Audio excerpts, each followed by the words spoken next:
Good evening. This is Matt Mosley from the Arkansas Sports Network on Big Pig Energy. Joining us tonight, sponsored by Barley and Vine and Lifestyle Print Company. I don't know where Coach is at right now, guys, but I'm sure he'll show up sooner or later. He's kind of like a bad penny. He turns up at the last second. We got Rawleigh Williams III, former Razorback running back. And we also have Picture on Nation anchor Courtney Mims with us tonight. So I'm looking forward to chopping up a little Razorback football with you guys this evening. Rawleigh, to get to you first, man, tell me what was the recruiting process like for you, brother? Because I seem to remember, and I had to go back and do a little digging, but I seem to remember you were committed to that team in Mississippi, in North Mississippi. I won't say their name, but because it just makes me want to just, I won't say it either. What made you pick the Hogs, man? What was about the Razorbacks that drew you to Northwest Arkansas? Yeah, well, first off, thank you for having me on, man. I appreciate you for thinking of me and asking. So, but yeah, man, long story short, I was committed to that school in Mississippi. They were the first school to offer me freshman year of high school. And just as I got older and kind of went through the process a little more, just explored different options. And at the time, Coach B was here. I knew that he would run the football. So me being a running back and then, coming to a visit and seeing the business program, seeing how pretty Fayetteville was, seeing the teammates, my future teammates, it was a pretty easy decision once I got on campus. Right on. And I know your career got cut a little short. You had a neck injury your freshman year. Come back your sophomore year, man, everybody had you pegged to be just, dude, I love watching you run. I'm not going to lie. You had some standout moments as a Razorback. Give me one time. Like, when did it just, like, you were just like, man, this is where I want to be. This is perfect. Like, it's that Phil Jackson that. Yeah, so it was a moment that not many people saw. So the first scrimmage going into my freshman season, Jay Will had just gotten hurt, Jonathan Williams. They put me in the scrimmage. We run a toss, and I take it like 60 to the house. And I'm jogging back, and I'm like, man, this is my first carry in college ever, and I scored. And I'm sitting there smiling and happy in the inside, and running back coach at the time was like, hey, go do it again. And I remember getting set again, and Coach B says behind me, and it begins. And I was like, yeah, I'm glad that somebody got that excitement that I got from it. So that was definitely the moment that I was like, I made a good decision here. That's awesome, man. I love sort of, because I don't think, folks, if you hadn't played football, you don't understand the camaraderie of the locker room, the relationships you build with the other guys on the team, and in those moments in practice. Because, like, I don't remember much about the games. It's the practices. It's the locker room. It's in the treatment room together. It's when we were hanging out in the dorm eating pizza and watching ball or talking ball or going over tape. Those are the things that stuck with me. But tell us real quick, what have you been up to? I know you're working with a group called Milk and Honey. Milk and Honey, yeah. What's it called? Tell us. Yes, sir. Left University. For sure. So got my finance degree, got my master's in operations management. And at the time, a lot of agents that were recruiting me as a player were like, hey, you should think about getting into this business. So I interned with the Cowboys. And during that time, I was kind of talking to a lot of different agents. Decided to try it while I was in college and just kind of learn the business. So once I got my master's degree, I got certified and worked as an agent immediately. So started out, I think my first year signed one guy, the next year 6, with my partner, Jake Pressure, to this day. And so as we continued to grow, Milk and Honey, which is a big music management company, came and said, hey, we want to start a sports division. They gave us equity in the company and said, build this out. So we started with 12. We have 22 now. We just started our baseball division this year with 22 baseball players. So we're continuing to grow, and it's been nothing but a blessing to get in this side of the business. And I'm getting tingles just hearing that. Hearing a young man say, hey, it's this rocket growth. That's a huge thing. Again, thank you for joining us tonight, man. Anytime I can get a former Razorback on and get that perspective, it's great. Moving last but not least, Courtney Mims, this is your first time on Big Pig, a mutual friend of ours. She has an alias called Melissa Lemon she uses on the internet from time to time. She told me to tell you chop chop. I'm not real sure what that meant, but covering sports, being a Florida grad, I'm just gonna go ahead and say it. She's a Gator. No hate. I got no hate for the Gators, but covering sports in Arkansas has got to be a unique experience, especially as passionate as our fan base is. How do you navigate that? That's a great question. First of all, I want to say the same thing as Rawleigh. Thank you so much for having me on. I wanted to be on Big Pig since it came out. So I was like, yes, when you asked me, I was like, of course I want to be on this podcast and to be on with Rawleigh as well. Oh, that's awesome. I love it. He's going to be on our Pig Trail Nation game day show on Saturday. So shameless plug there. Watch that. We're super excited to have him as well. But to get back to your question, the fan base at Arkansas is so unique. Ever since I got here to the state, I realized sports just means a little bit more to them. The Razorbacks mean a little bit more to them. It's treated like a pro team. And everyone I tell that to, they really understand that. They're like, yes, they are our pro team here, since Arkansas has no other pro team. The Razorbacks are it. And that means there's an added element of passion for the fan base, which is just so unique. You really can't find that anywhere else. If somebody has it, show me, because I've only seen it here in Arkansas. And it's a passion that goes beyond football. I know football's the big thing everywhere you go in the SEC, but it's more than that here. I think it's amazing that we care about the volleyball, we care about the soccer, we care about softball, and we care about the success of those programs as well. I was on the radio today, and I was talking to a couple of fans, taking questions, and they were like, it's amazing that our volleyball team is top 20 for the first time since 1998. And I said, I love that you know that off the top of your head, and I love that you support them like that. That's amazing. That Arkansas soccer, number 7th in the nation right now, and people are going to their games and selling them out, and record-breaking crowds are at Razorback Field right now, even though it's football season. And that's what people don't understand from anywhere else. So it's amazing how you navigate it. Is you have to know about everything, right? You can't just know about football, right? Some people in other SEC schools, they can know about Alabama football and they could tell you nothing about Alabama soccer team. But in Arkansas, that's not the case, right? If you don't know who Courtney is, you're SOL, right? For a better way of saying that, because they care about every single thing. And so you better be on it all the time when it comes to every single Arkansas sport. So it's super cool. And it's funny you say that, because, listeners and folks who watch our show know I live in Birmingham and I've lived here most of my life. So to experience what it's like in Arkansas and grow up there and like see, and you can see the stuff I got hanging on my walls. Obviously, I'm a Razorback fan. But I go to an Alabama and I go to Auburn, that there's pockets of people that follow the other sports, but it's not like it is in Arkansas. Like, I remember last year, I think it was, we had a gymnastics match. I think it might have been LSU. And I know that Libby Dunn was there and that was a big deal. But the Barnhill was packed out. It was, you couldn't, it looked like a basketball game. There's so many folks there. So I think that's unique to our fan, but it's good and bad. And it kind of goes into the next question I've got for you. With this rise of digital and social media, it's changing journalism. How do you see this landscape? You're young in your career, you're doing it a few years now. How do you see this landscape changing moving forward? Because with digital and social media journalism, I can't tell you how many, there are other guys like me that are just fans that are doing podcasts or have a little website or doing little articles here and there, these things. How much is that affecting like actual journalism and moving forward and stuff like that? Well, it's definitely affecting it. I think there's the good and bad, right? I love seeing the addition of people who are fans that want to podcast and want to get involved with it. And I think that's so amazing. I love that. That is the pros of having social media and having an open forum where I can go back and forth with fans, or I can go back and forth with sometimes players and coaches, because you have that social media forum that you're allowed to do those things on. That, to me, is a pro.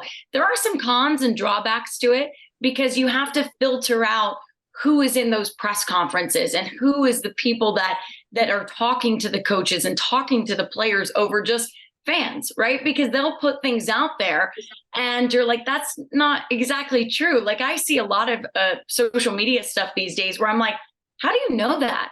Right? There's no way you've been in the press conferences with us. There's no way you've talked to these players.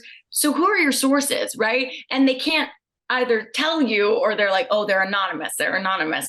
Whereas you have to filter out, like, hey, there are people who dedicate their lives and jobs and everything to this industry. And you really have to be careful with who you're getting your information from, right?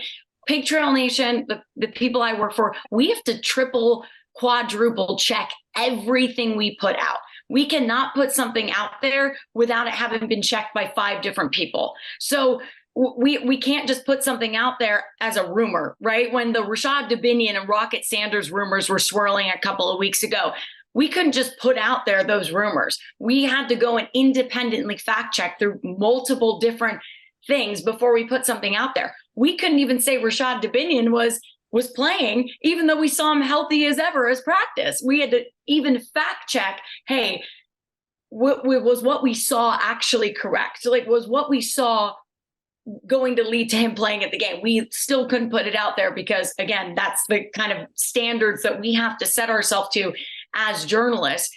Whereas with your fan, you don't have those repercussions. You can put whatever you want out there. And if it sticks, it sticks, right? Oh, I called that Rocket was going to be out this week. Well, did you know? So that's a con of it, but that's how it's kind of changing and how we're dealing with it. I think it comes back to responsibility. I mean, if you want to be valued, and that's in anything in life, I think if you want to be taken seriously, your character and your integrity should mean something. And if your word is no good, your word's no good. I don't care if you're a journalist or if you work at a Fortune 500 company. It really doesn't matter. Hey, Matt, can I say something real quick? Yeah, go ahead, Coach. Hey, first I'm fixing to check out of my phone and I'm going to be in my house, so I'll get on my computer. Second of all, what I wanted to say was, it's the same reason that I even do this with Matt, is I like watching you because when you're doing your reporting, even talking right now, you can tell you have a passion for what you do. And you don't even know who I am, and you've got a fan in me, not that matters, because I have a passion for people that have a passion for what they do. I love when somebody really loves doing it, and you can tell that, or you're the best faker ever. You can tell that you really enjoy and have a passion for your job, and fans love that. People love that. Razorback people, maybe as much as anybody, love that. I've been all over the world, all over the country, and worked. People that love reporting on some I don't even like that have a passion like you do, but man, I'll watch them because they've got a passion. So thank you for your passion for what you do. I think that's super awesome, and appreciate you coming on too. Matt, I'm gonna check in on my computer. All right, Coach. Well, thank you so much. I really appreciate that. That was really, really, really kind words, and that means a lot to me. So thank you. Oh, thanks. From the Kelley Mobile in undisclosed location. I have no idea what he's talking about now. I know last week he was in Colorado. He may be in Little Rock. Who knows?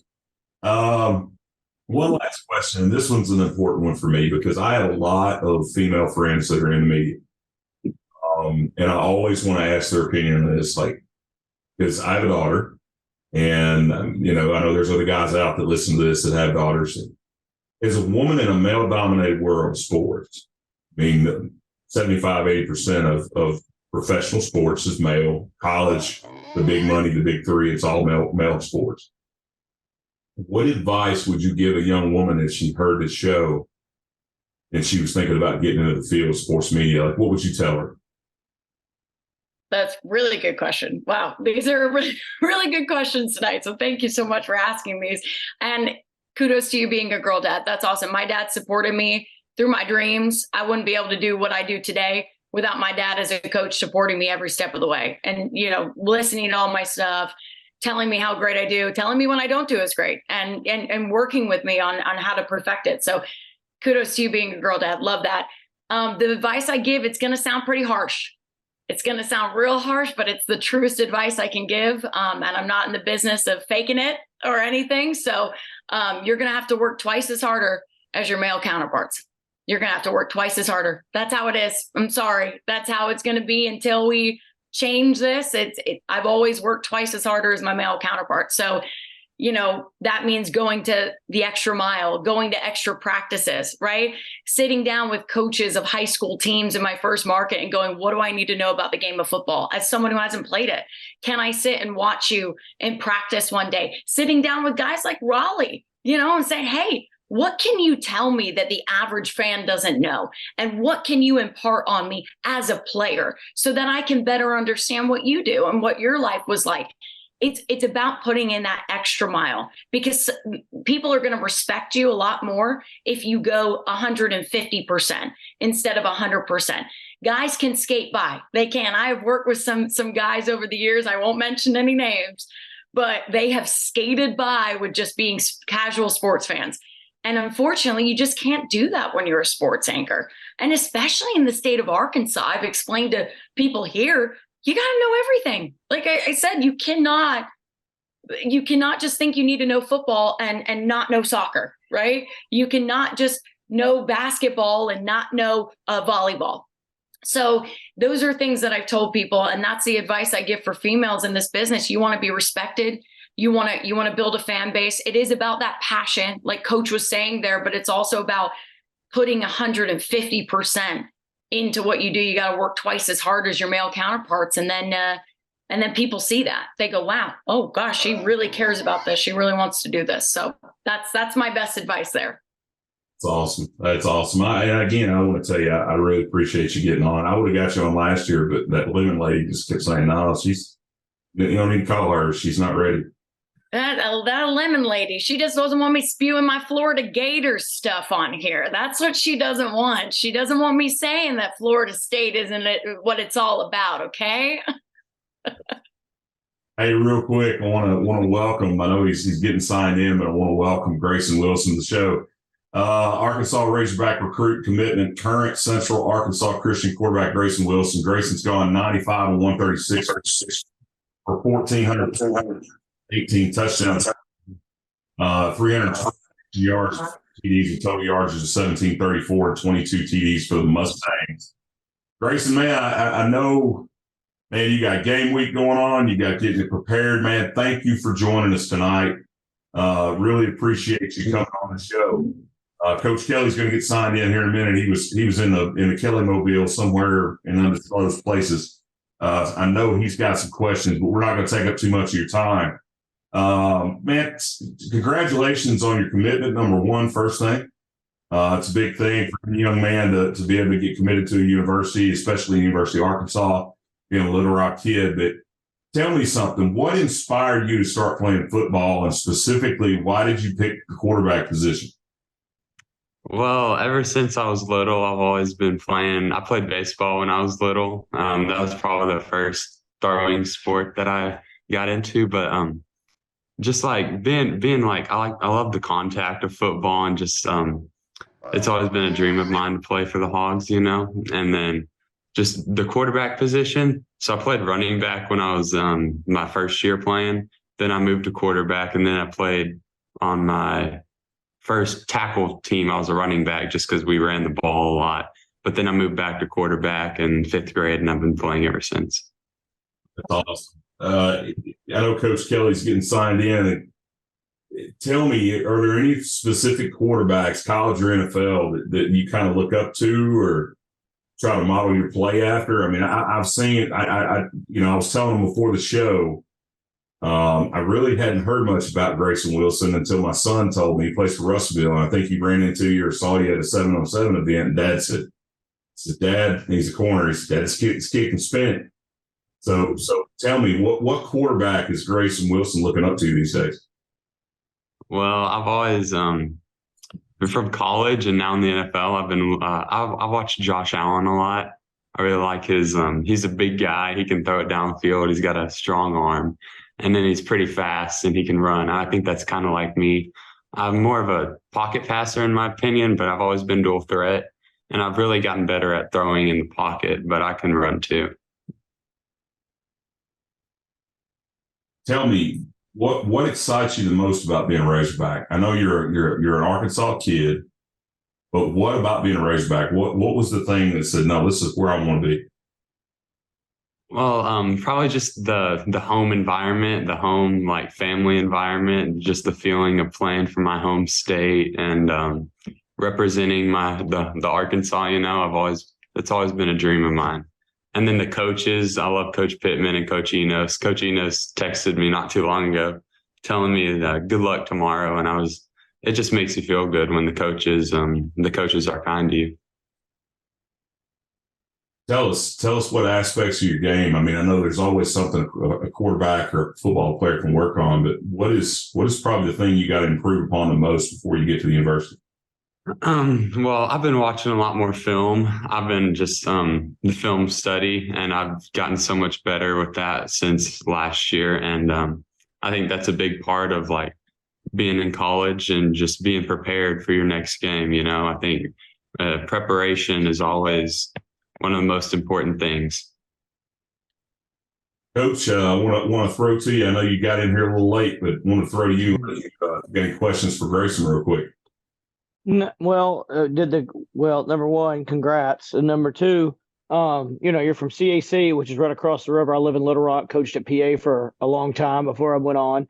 And you're an athletic kid, like you said, a dual threat. I love the fact that you want to be a pocket quarterback first. I think that's way more important, less injuries, and I always think those guys do a better job pre-snap and post-snap reads. But when you went up there, did they say anything? Have they said anything to you about that? As like, would you even look at playing anything else because you are an athlete, or anything of the sort? And I'm not trying to put where I haven't heard any of that, but man, when you get a good-looking athlete like you that could do different things, I just wonder if that's on the table or if that's been talked about at all. Well, I've gone up there, and Coach Guyton he's joked about like me playing wide receiver, but I don't think that's the position for me. I think quarterback is where I'm going to be at, and I think Coach Enos feels that way too. Tell me, the mental part of being a quarterback is probably the biggest part of the game. I mean, 90% of what you do is physical, obviously. Yes, sir. Mental piece. I mean, how do you mentally prepare for the games? Like, was there a routine that Grayson goes through on Friday nights when he gets ready to go play? Not really. Like I said, just film study all throughout the week, getting ready for your opponent, knowing what coverages and what tendencies they do, and just like going through your mind and watching film, knowing that they're going to be, or when you see this, knowing what to check to, where to shift the line, just the film study of it. Film study is a huge thing. I know Rawleigh could probably tell you sometimes about having to sit through film rooms. Those get more intense when you get to college level. I tell you right now, high school is one thing, but you get in the college film room, it gets really intense. But tell us off the field. This last question, I'm gonna let you get back to you because I know you got your studies to get to and you got a game tomorrow night. So I want to make sure we get you rest. Off the field, man, what's Grayson like to do, man? You got hobbies? What are you passionate about besides football? Well, I play the guitar. I really like playing the guitar. I go fishing some and just hanging out with my friends. But guitar is probably the number one. I picked that up about a year ago, and country music is my thing. So I play a lot of country songs and then some gospel Christian music too. You got a favorite kind of guitar? You got a particular brand you stick with? I'm a guitar head, so is my son. So, not really, just any guitar. Acoustic guitar, not a electric guitar, but acoustic. Gotcha. Well, brother, man, we appreciate it. Looking forward to seeing some big things out of you the rest of this season. I know you got another year of high school left. CAC's on a roll right now. Y'all had a tough loss, tough win against Bauxite a couple of weeks ago. No, Coach Perry down there at Bauxite's a tough football team. Good luck the rest of the year, and we really appreciate you coming on Big Pig Energy tonight. Yes, sir. Thank you. Thank you for having me. Good luck to you. Thank you.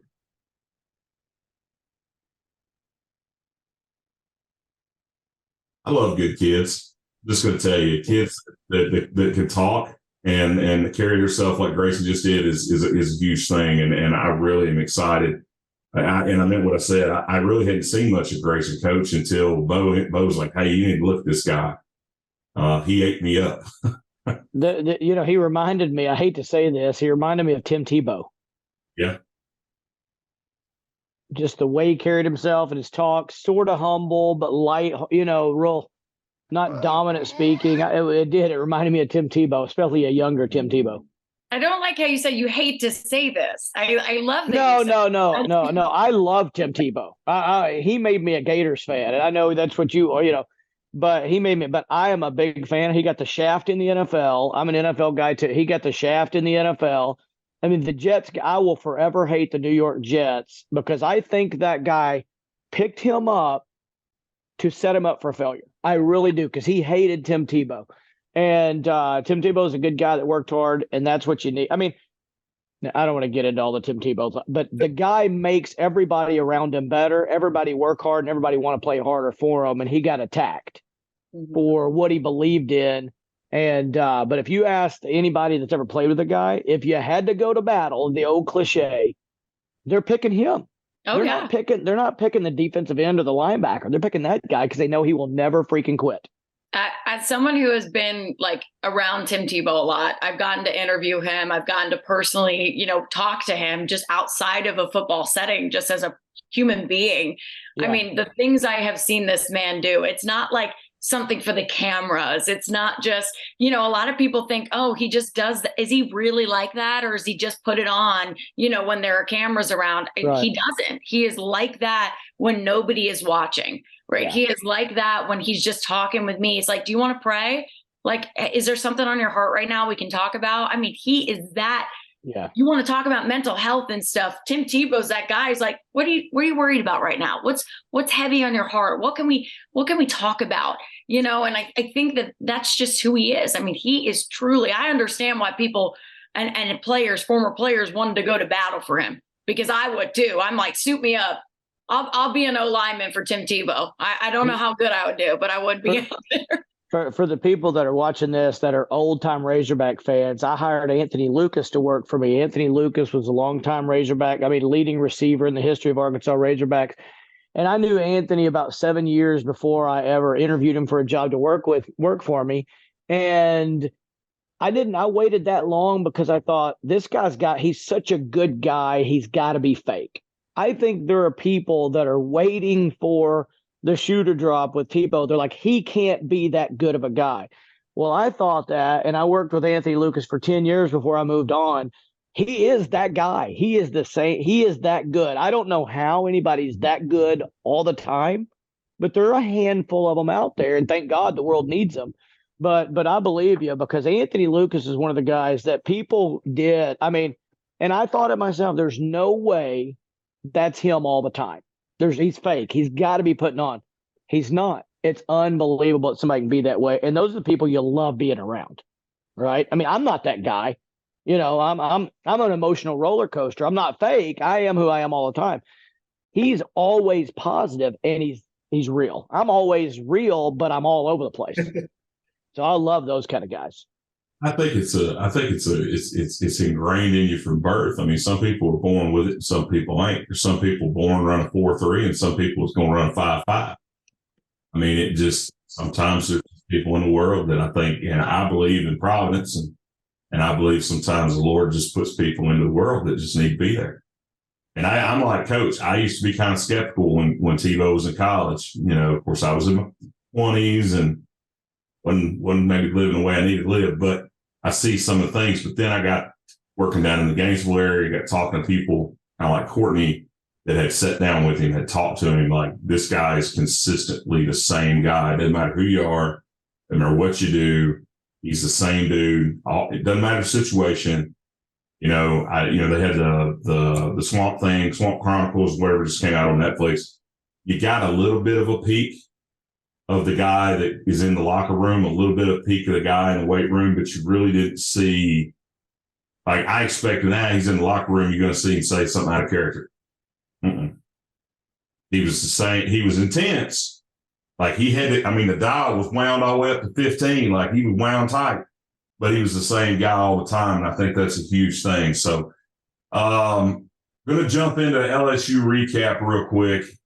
The Hogs went down to Baton Rouge, a.k.a. Death Valley, on a Saturday night.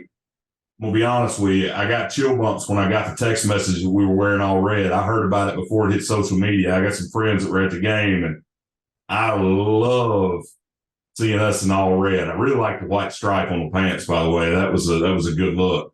But I love all red. Man, it was a 12-round fight Saturday night. They showed up, came up a little bit short. I know, Courtney, you were there. 34-31 last second field goal by the Tigers. You can go back and nitpick how Arkansas played it defensively at the last 4 or 5 minutes of the game. I thought they should have let LSU score, get the ball back, give us some time to do something. But when you make mistakes in the first and second half, you burn some timeouts you shouldn't burn. That's the kind of things that happen to you. This is the fourth year that annual fixture, David Basil's baby, that 200-pound Golden Boot trophy, man. I was really looking forward to that thing coming back home, but I didn't realize this, but it's the fourth year in a row that this game's been decided by less than 3 points. And you can look on paper, Coach, I'd love to hear your take on this, because you can look on paper and LSU every year has got dudes. There's something about that game with Arkansas that the Arkansas kids get up for it. And Rawleigh, I'd love to get your take on this too. It's a different thing, man. Well, there are some games in college, pros, everything that just seem to end up that way. And I think it becomes, the more it's publicized, the more it's in social media, talk shows, I think people hear about it and end up playing to that point at somehow too. I mean, I just think it's a psychological deal, because it's just too far-fetched for it to always be close, no matter which team's way good or which team's way bad. There's just a handful of games like that. That game's one of them, obviously. And it really didn't have to be that way either way, in my opinion. If we don't use those timeouts, I think we win the game. If we come out of halftime and make good adjustments as they did, I think we win the game going away.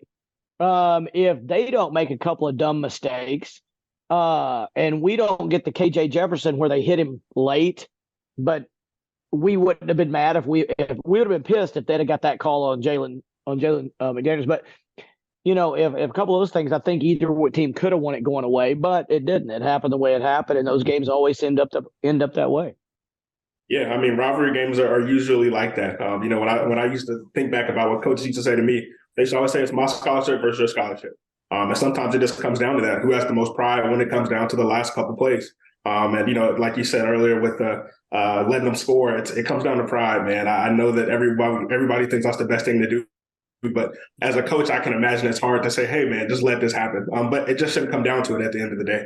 You got to be ready to play. And if you make a couple of those plays earlier in the game, it doesn't happen. Well, I go back, and I know it was a movie, but any given Sunday, that locker room speech at the end of the movie about when Pacino's talking about that inch, how we live and die fighting for that inch. Those games are the games that I think about when players are fighting for that 1 inch. They ain't fighting for a yard; they're fighting for an inch every play. And when I said it last week, Coach, it was going to be a 12-round fight. They were going to come out swinging and hitting one another, and it was going to be the first team that blinked was going to be the one that lost. Unfortunately, we came in on the back end of it. I was encouraged by some of the things I saw. I know, Courtney, you were down there on the sideline and reporting with Pig Trail Nation. So, watching them the last 4 weeks, I've kind of seen a team that was kind of figuring out what their identity was. I saw a little bit more identity come out of this football team Saturday night. From your perspective, I mean, where do you think we're at going into A&M? I mean, where's your head after the LSU game? I think people are going to argue this to the day is long, but I actually think they're in a really good position heading into another rivalry game, because now you went toe to toe with one of the best in the SEC in LSU, and you could feel it in the air when you were in Tiger Stadium. I went, oh man, there is something in the air, even for the Razorbacks. When you watch Nudie singing Calling Baton Rouge, and he was looking at the fans like with these eyes, and I was like, there is something more with this game. And I almost wanted to say at that point, it's going to be decided by 3 points again. I almost wanted to say, you can call it right now, go call your bookie, because you can think that this one might be decided by 3 points just if you were there feeling that atmosphere. And so I think they're in a good position. That sounds weird because it's a loss, but there's two things, and Rawleigh can tell you this. There are two things that happen with mindset after a loss. You can go and be sad about it, right? You can go pity yourself in the locker room. You can go, turn around and take your bat home and be sad, or you can use it to rally you. And I like what Sam Pittman said in the locker room after that. Guys, the penalties, that was a problem. He immediately went in that locker room. He didn't say, oh, guys, you played so well. You did so good. He went penalties, issue right off the bat. Once again, we clean those up. We win this game. And that's true. That's how I felt after the matchup. You clean up those penalties. You have a few less false starts because of this 100,000 person atmosphere in Tiger Stadium, you clean those up and you go and win that game. You clean up those self-inflicted wounds and you win. So what they have to do going to Texas A&M, and they've been working on it this week. They've been doing different things. You can go listen to Rashad Dominion talk about how they're working on clock management, how they're working on dealing with those bigger atmospheres. But Texas A&M, it's a neutral site game, guys. It's not like they're walking into College Station. They're walking into Jerry World. And Arkansas fans show up in full force for that matchup. It's a 50-50. Honestly, it was like 60-40 last year, Arkansas A&M for me. I was like, there's a lot of red in this crowd right now. But that has got to rally you. You've got to take that crowd and use that energy and have it come out on the football field this Saturday. And I think, Coach Pittman looks at it like the SEC West specifically this year is as close as it's been. Any week, if you show up ready to play, you can win this game, and they should truly believe that every week. So I'm excited to see them play against A&M like she said, at a neutral site, and I expect us to win that one. But it's definitely going to be a dogfight like it is every year. Can I ask two? I'm gonna ask two questions to the group right here. Right, we got 4 of us total. We're all in the picture. I want you to raise your hand because we did a poll on my radio show Wednesday. And I'll tell you what the percentage were after. And we had a big sample size. Raise your hand if you call this game a must-win game. This week? Yeah. Yeah, they got to win this game. Okay, so it's a must-win game. They've done a poll. They do polls on the Buzz all the time, lots of polls. They've never had more than like 65% of the fans vote on anything, one way or the other. I don't care if they're saying, what do you like better, Heinz ketchup or Hunt's ketchup? I mean, it was 88% a must-win game. Okay, now the part that's troublesome to me is I'm like Rawleigh and Courtney don't know me very well, but I'm a tell it like it is guy. Always have been to my own teams, to whoever, And I know you well, Coach. I'm a big fan of your work. You've done a great job. I appreciate that, but and I think that's why Coach Belichick liked me. He likes tell it like it is, guys, and so. The hardest part's going to be when you get up and play for a game like, they got beat by BYU and truly got beat by a lesser team at home on ESPN. It's easy to come out fighting the next week. You're embarrassed. You're going to come out fighting. And they did. They fought at LSU. Like you said, Matt, they were swinging. Everybody's swinging. They fought. What's hard is if you win that game, it's easy to go fight the next game too. You're like, this fighting stuff works. When you come up a little bit short, I'm going to tell you from coaching for years, you can expect a little bit of a letdown. It's just hard not to because you're like, we busted it last week and we still didn't get there. I know it was a little thing here, a little thing there, but we just can't count on everybody to do their job and not get a penalty. We can't count on everybody to catch the balls they're supposed to. Can't count on everybody to not blow a coverage at a certain time. It's tough not to have a little letdown. And if we have a letdown this week against Bobby Petrino, I mean, that man can coach. He's the second best football coach I've ever seen in my entire life. And I'm talking every level, every NFL guy. The guy's really, really good. Now, he's a jackass to play for and to know. And I know him really well. I went and picked him up at the airport the first time he was hired at Little Rock and flew into Little Rock. And I don't have a problem saying that. But the guy's good. And I think, and we had his play-by-play guy on, I say his, theirs on Wednesday. And I asked him, do you think Petrino, you're around him a little bit now in the media, do you think he's a guy that has a game circled like this? And he's like, I wouldn't think he does, but I think everybody does a little bit. Yeah, I would too. He had it circled last year and almost beat us with Missouri State, And so you combine that with a little edge. We better not for 1 second. I saw tweets today about thank God Max Johnson starting instead of the other. And I'm like, what are you talking about? That guy went in, looked just as good. Petrino's going to have that guy ready. All I'm saying is I went the long way around. If we have a little baby letdown like is natural when you put it all in against LSU, man, we're in trouble. I mean, we've got to go back playing the same way we did against LSU, but fixing the mistakes, in my opinion. I agree. And just, thank God, I think we have a good set of leaders on that team this year. When you look at Twitter and everything throughout the week and the comments you've heard from that team, they're very positive. They know that they lost that game. They didn't necessarily get beat; they lost it, and so they're looking at revenge this week. I think that they're looking to get a little healthier. They're looking to come together a little more, but they know that this is a must win, and it's another rivalry week again, so they're ready. Here's my second question for y'all. I didn't know this either. In the last 10 games, Arkansas and Texas A&M. Matt, you don't blurt it out because you probably know it. Last 10 games against A&M. 10. How many has Texas A&M won? All 11? 11, like it's like 10 out of 11?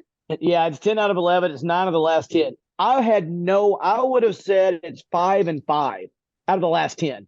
Yeah. Maybe 5. I had no idea it was that lopsided. Then we started reading off why, because we went into 2 of them with a 17-point lead in the fourth quarter and still lost. Yep. I can't believe we are 1-10 in the last 11 against those guys. Yeah, I hate A&M about as much as I hate that team in North Mississippi that I won't say their name.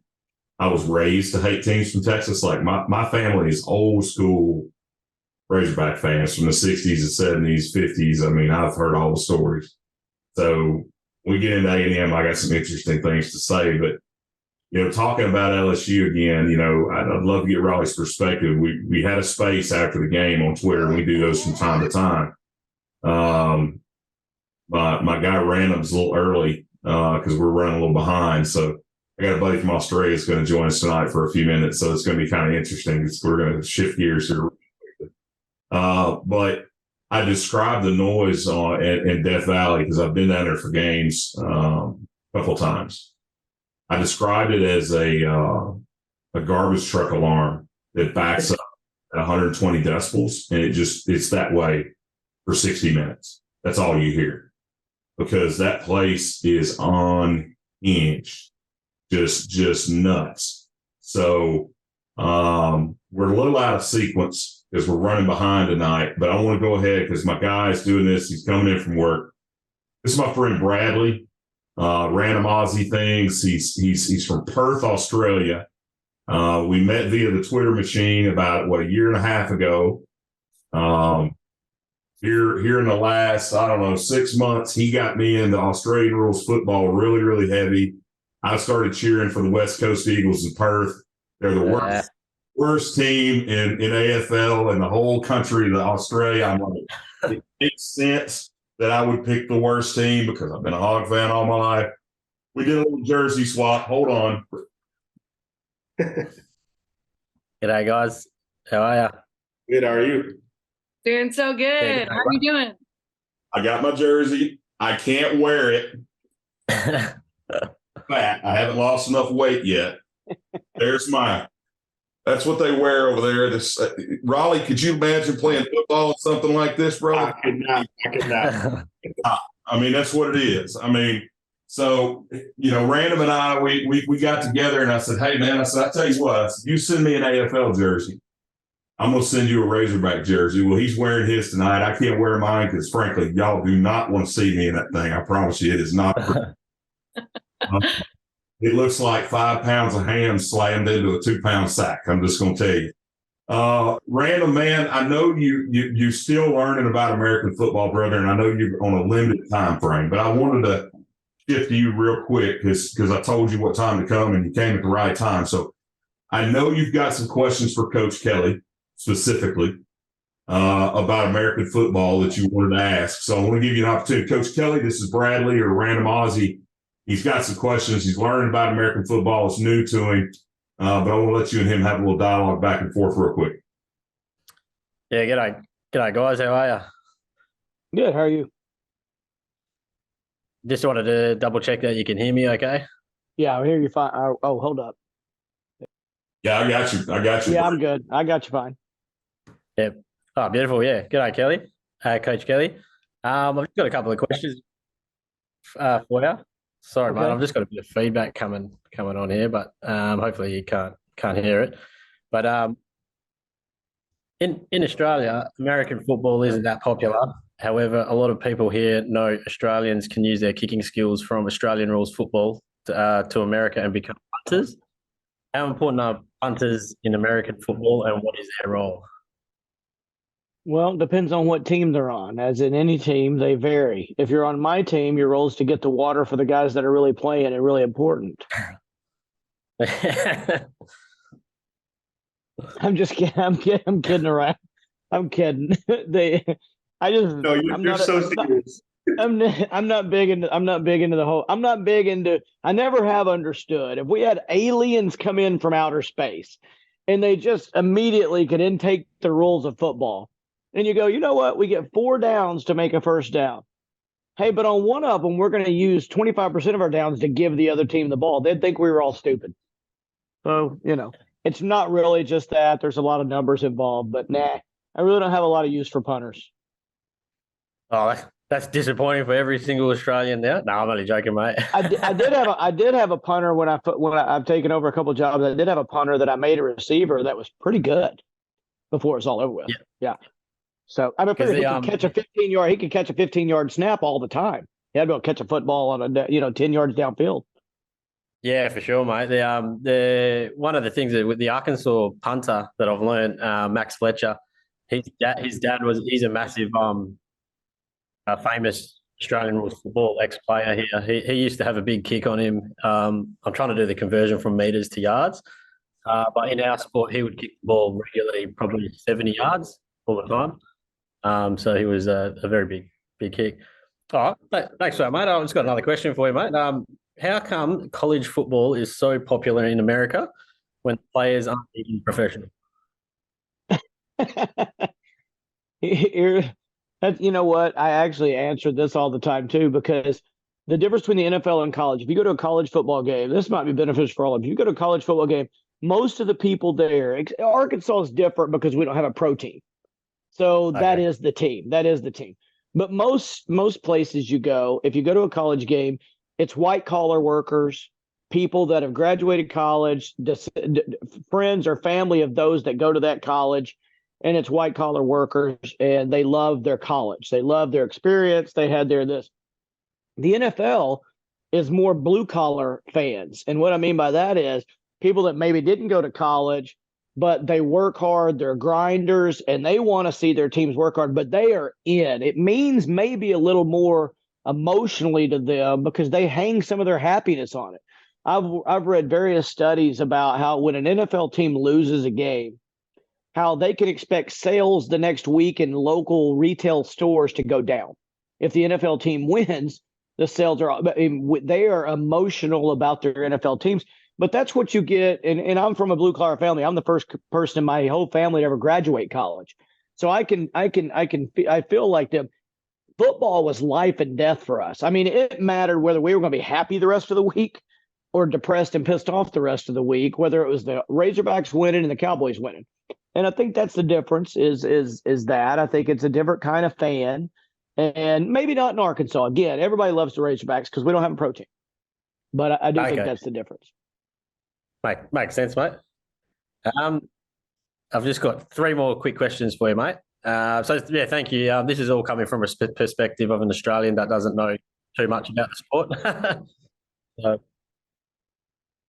Do college teams ever travel to different countries to play exhibition games? Michigan took a trip a couple of years ago and didn't play an exhibition game. They went over and look around. I think they may have ended up playing a game over there, but they're not exhibitions. They're real games. Not like the NFL. The NFL is trying to brand itself and recruit more people to like their brand. College teams, probably college coaches, NFL coaches don't have a choice. College coaches do have somewhat of a choice, and they think if they go over there 6 hours ahead, play in London or anywhere else, let alone Australia, where it's like a 15-hour difference or whatever, come back, you got to have a bye week to even get your body right for the next game. So, and in college football, the difference is you can lose a game or two in the NFL and you're going to be okay. It's like baseball and basketball, not nearly as prevalent. You can lose a lot of games. In college, if you lose the wrong game, you have no shot of making the playoffs, no shot of making the 4-team playoffs. So with that, until that changes or until they can play exhibitions, I don't think they will. Now, I wish they would, because it's a different kind of football and a different feel for the fan. I think y'all would even, if you've ever been to an NFL game and go to a college game, it's a different feel. They're both great because football is the best sport that's ever been created. But it is. It's a different feel. So, but I think until that changes, you won't have a lot of that over there.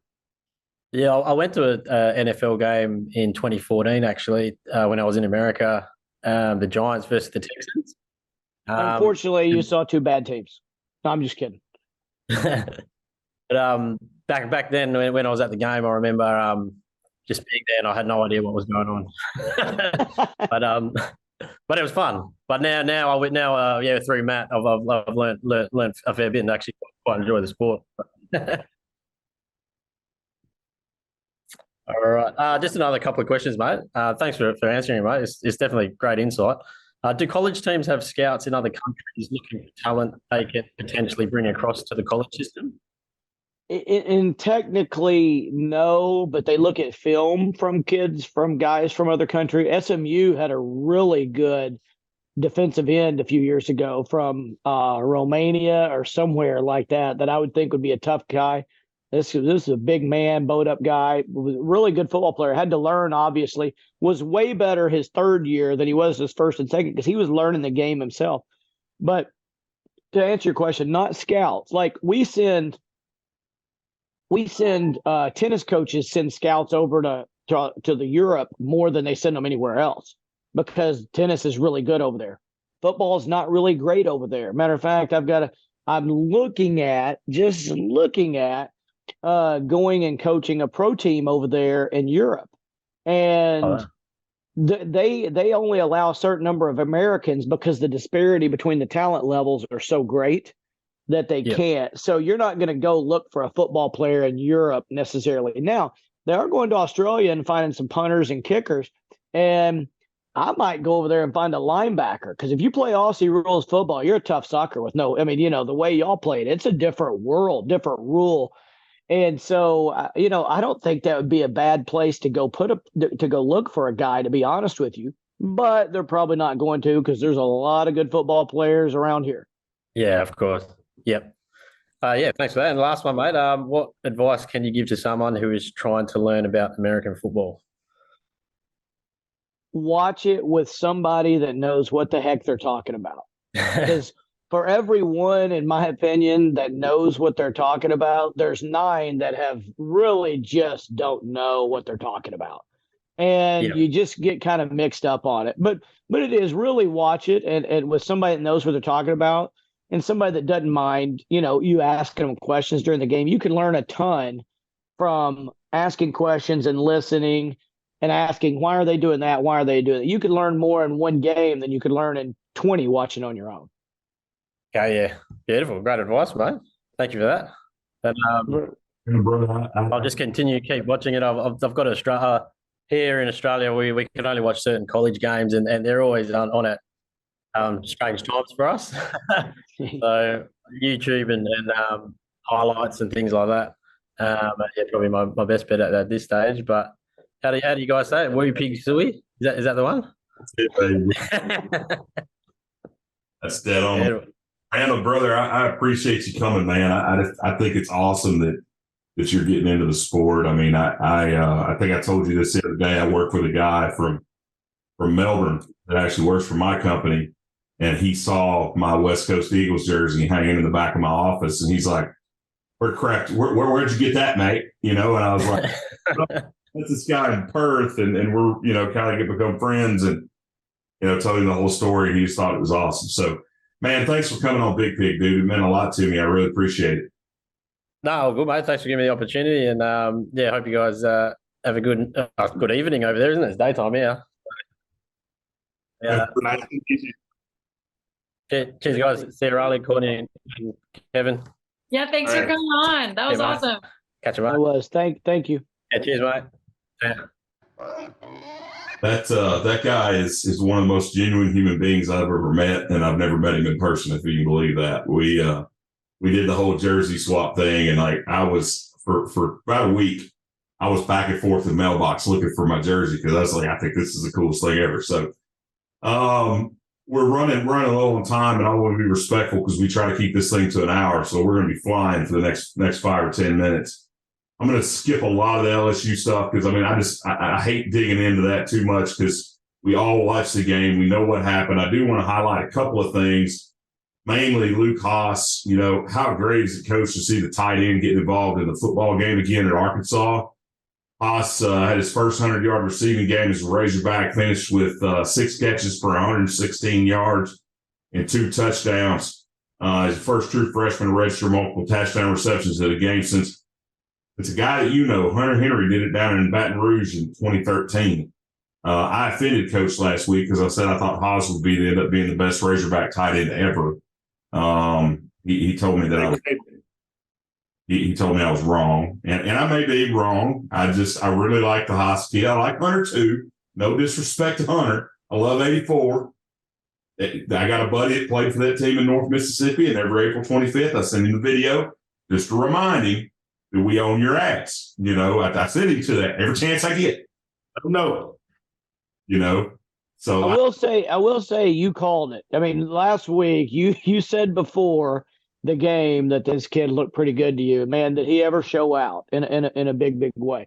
And I was impressed. Now, I knew the kid was good, but hey, we're still not on that level yet. You know, let's not go crazy. But he is. I mean, he was the highlight. But didn't we also say before the season started, with Morgan Turner as our tight ends coach, that's going to really make that room better, make that position better. And probably with his reputation, you know, Enos, Pittman, whoever saying, let's get the tight end involved. It's easy when you know you've got a coach that can coach those guys up and you can trust what they're doing.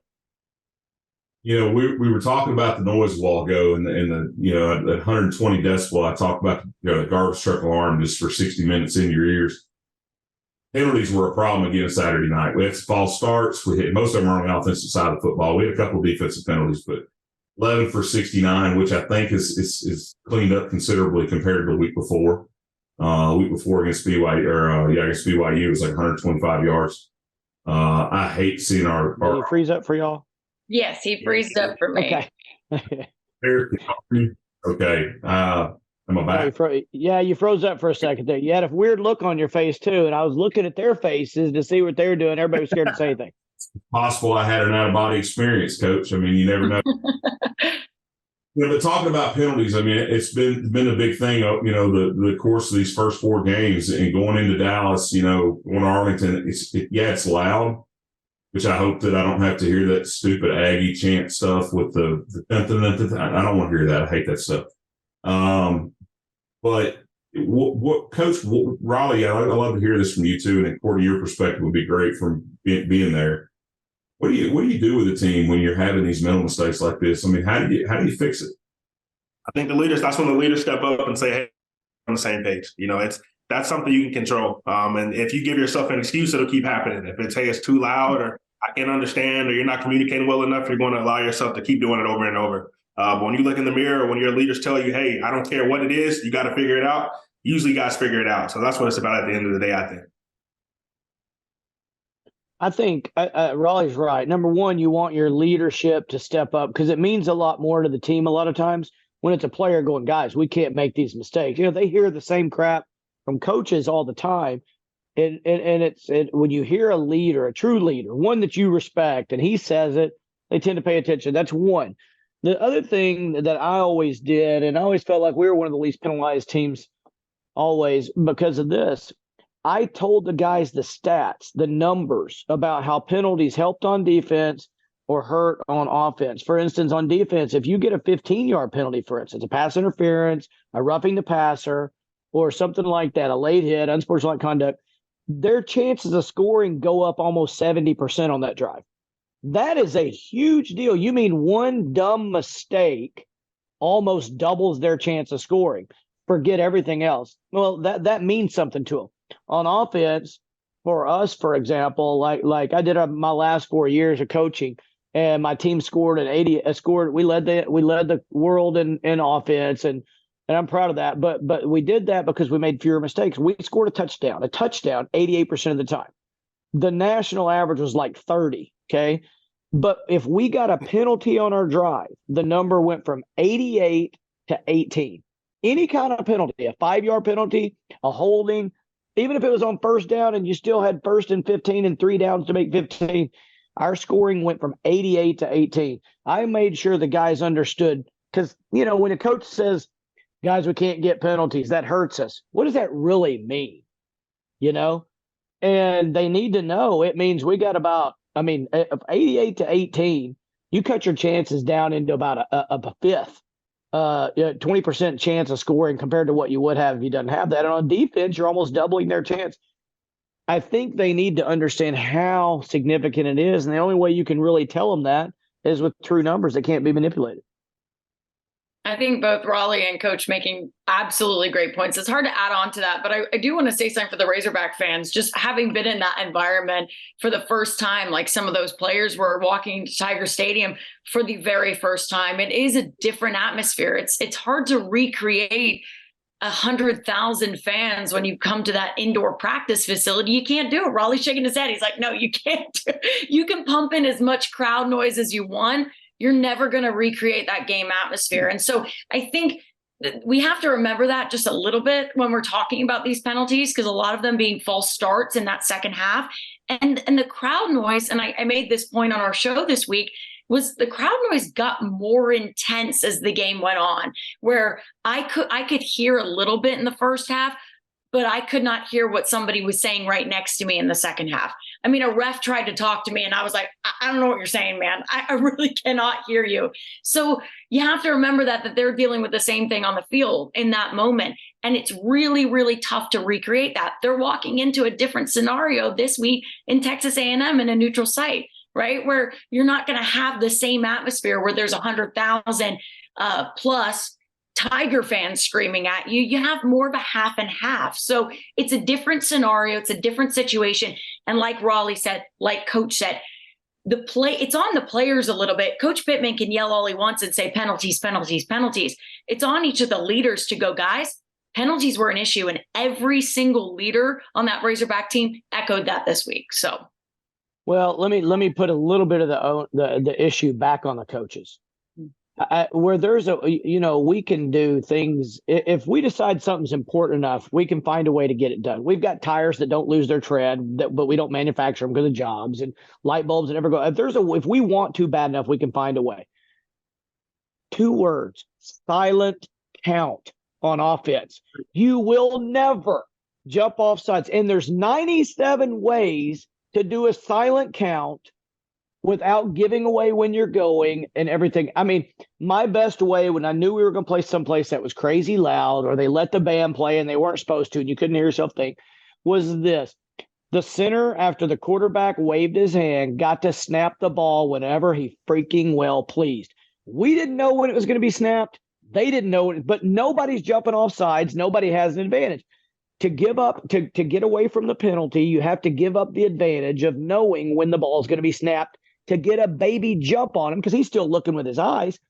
But I'm willing to give that up to get away from the penalties. Silent snap count, people. What are we? Oh, God, you're pissed. It just drives me insane. Silent snap count. After the first ball start, silent snap count. We obviously didn't have it in the game plan. That is an issue. It's a coach's job, whoever's responsible for that, head coach, OC, whoever.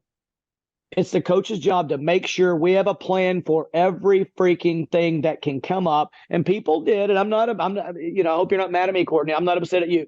It's loud. How do you freaking not know you need a silent snap count going into LSU?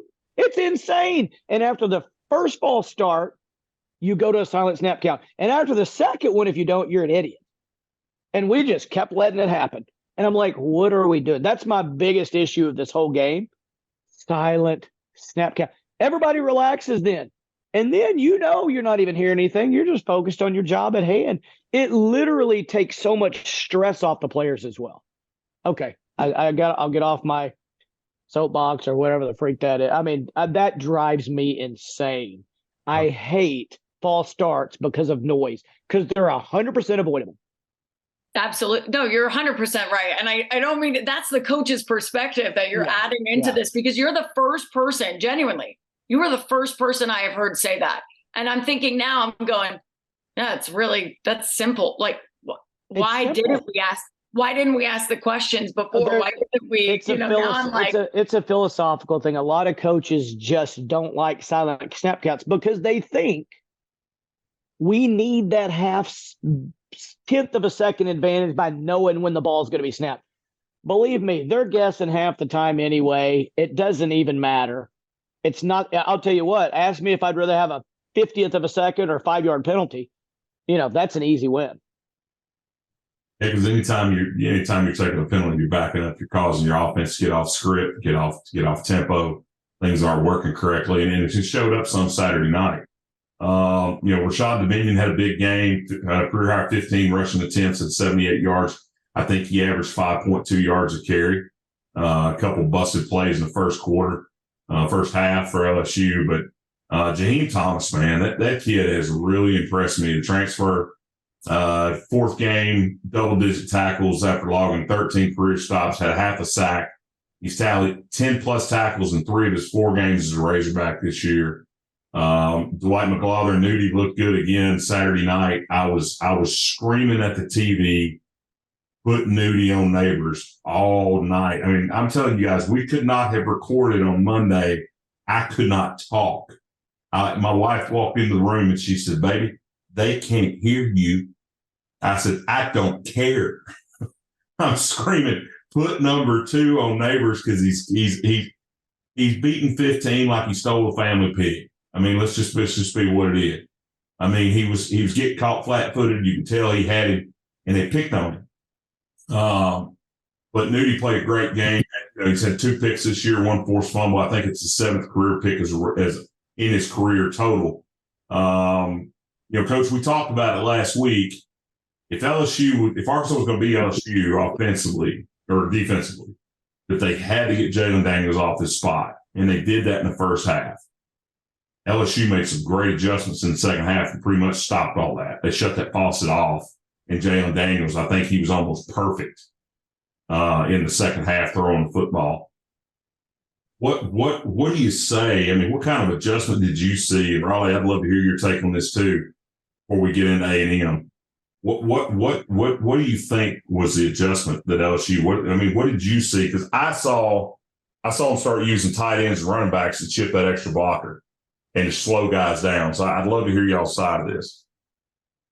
Yeah, they did a little bit of that. A little bit of it's coach speak, like they slid one way and they used the tackle and the tight end to chip, or the tackle and the running back, like you said, and that's a big thing. What that does is not only is that slow him down on that play, they almost start giving up because you're like, I don't even know where the guy's coming to chip me from. I mean, is he coming from the inside? Is he coming from the outside? I mean, I don't know if they're sliding the tackle and the guard over here and the guy back's going the other way to chip that guy, or if they're coming at me. I mean, it becomes a stressful thing for them to even think about where it's coming from. I think they actually start hesitating to see if it's coming, even when the guy doesn't come. And Rawleigh could tell you as good as anybody on that. But I think that's a big deal, and they did make that adjustment. I think the other thing they did was they said, "Look, we're going to quit. We're going to quit throwing these 15-yard outs and comebacks, and we're either going to throw 1, 2, 3-step bombs to Neighbors, or we're going to throw a little bit quicker pass." And the defensive line sort of slows down and gives up the pass rush. When they go 5 or 6 times out getting there, it's easy to just go, freak, hey, we're just not going to do it. So I think it's a combination of both, at least from my perspective. No, it definitely is. They put a little more emphasis on protection and said we're going to get the ball to our best players. Now, like you said, if it's a go ball, let's whatever we have to do to get it to him, we're going to trust that he's going to win us the game, and we're going to give our quarterback time to get it to him. They got that simple.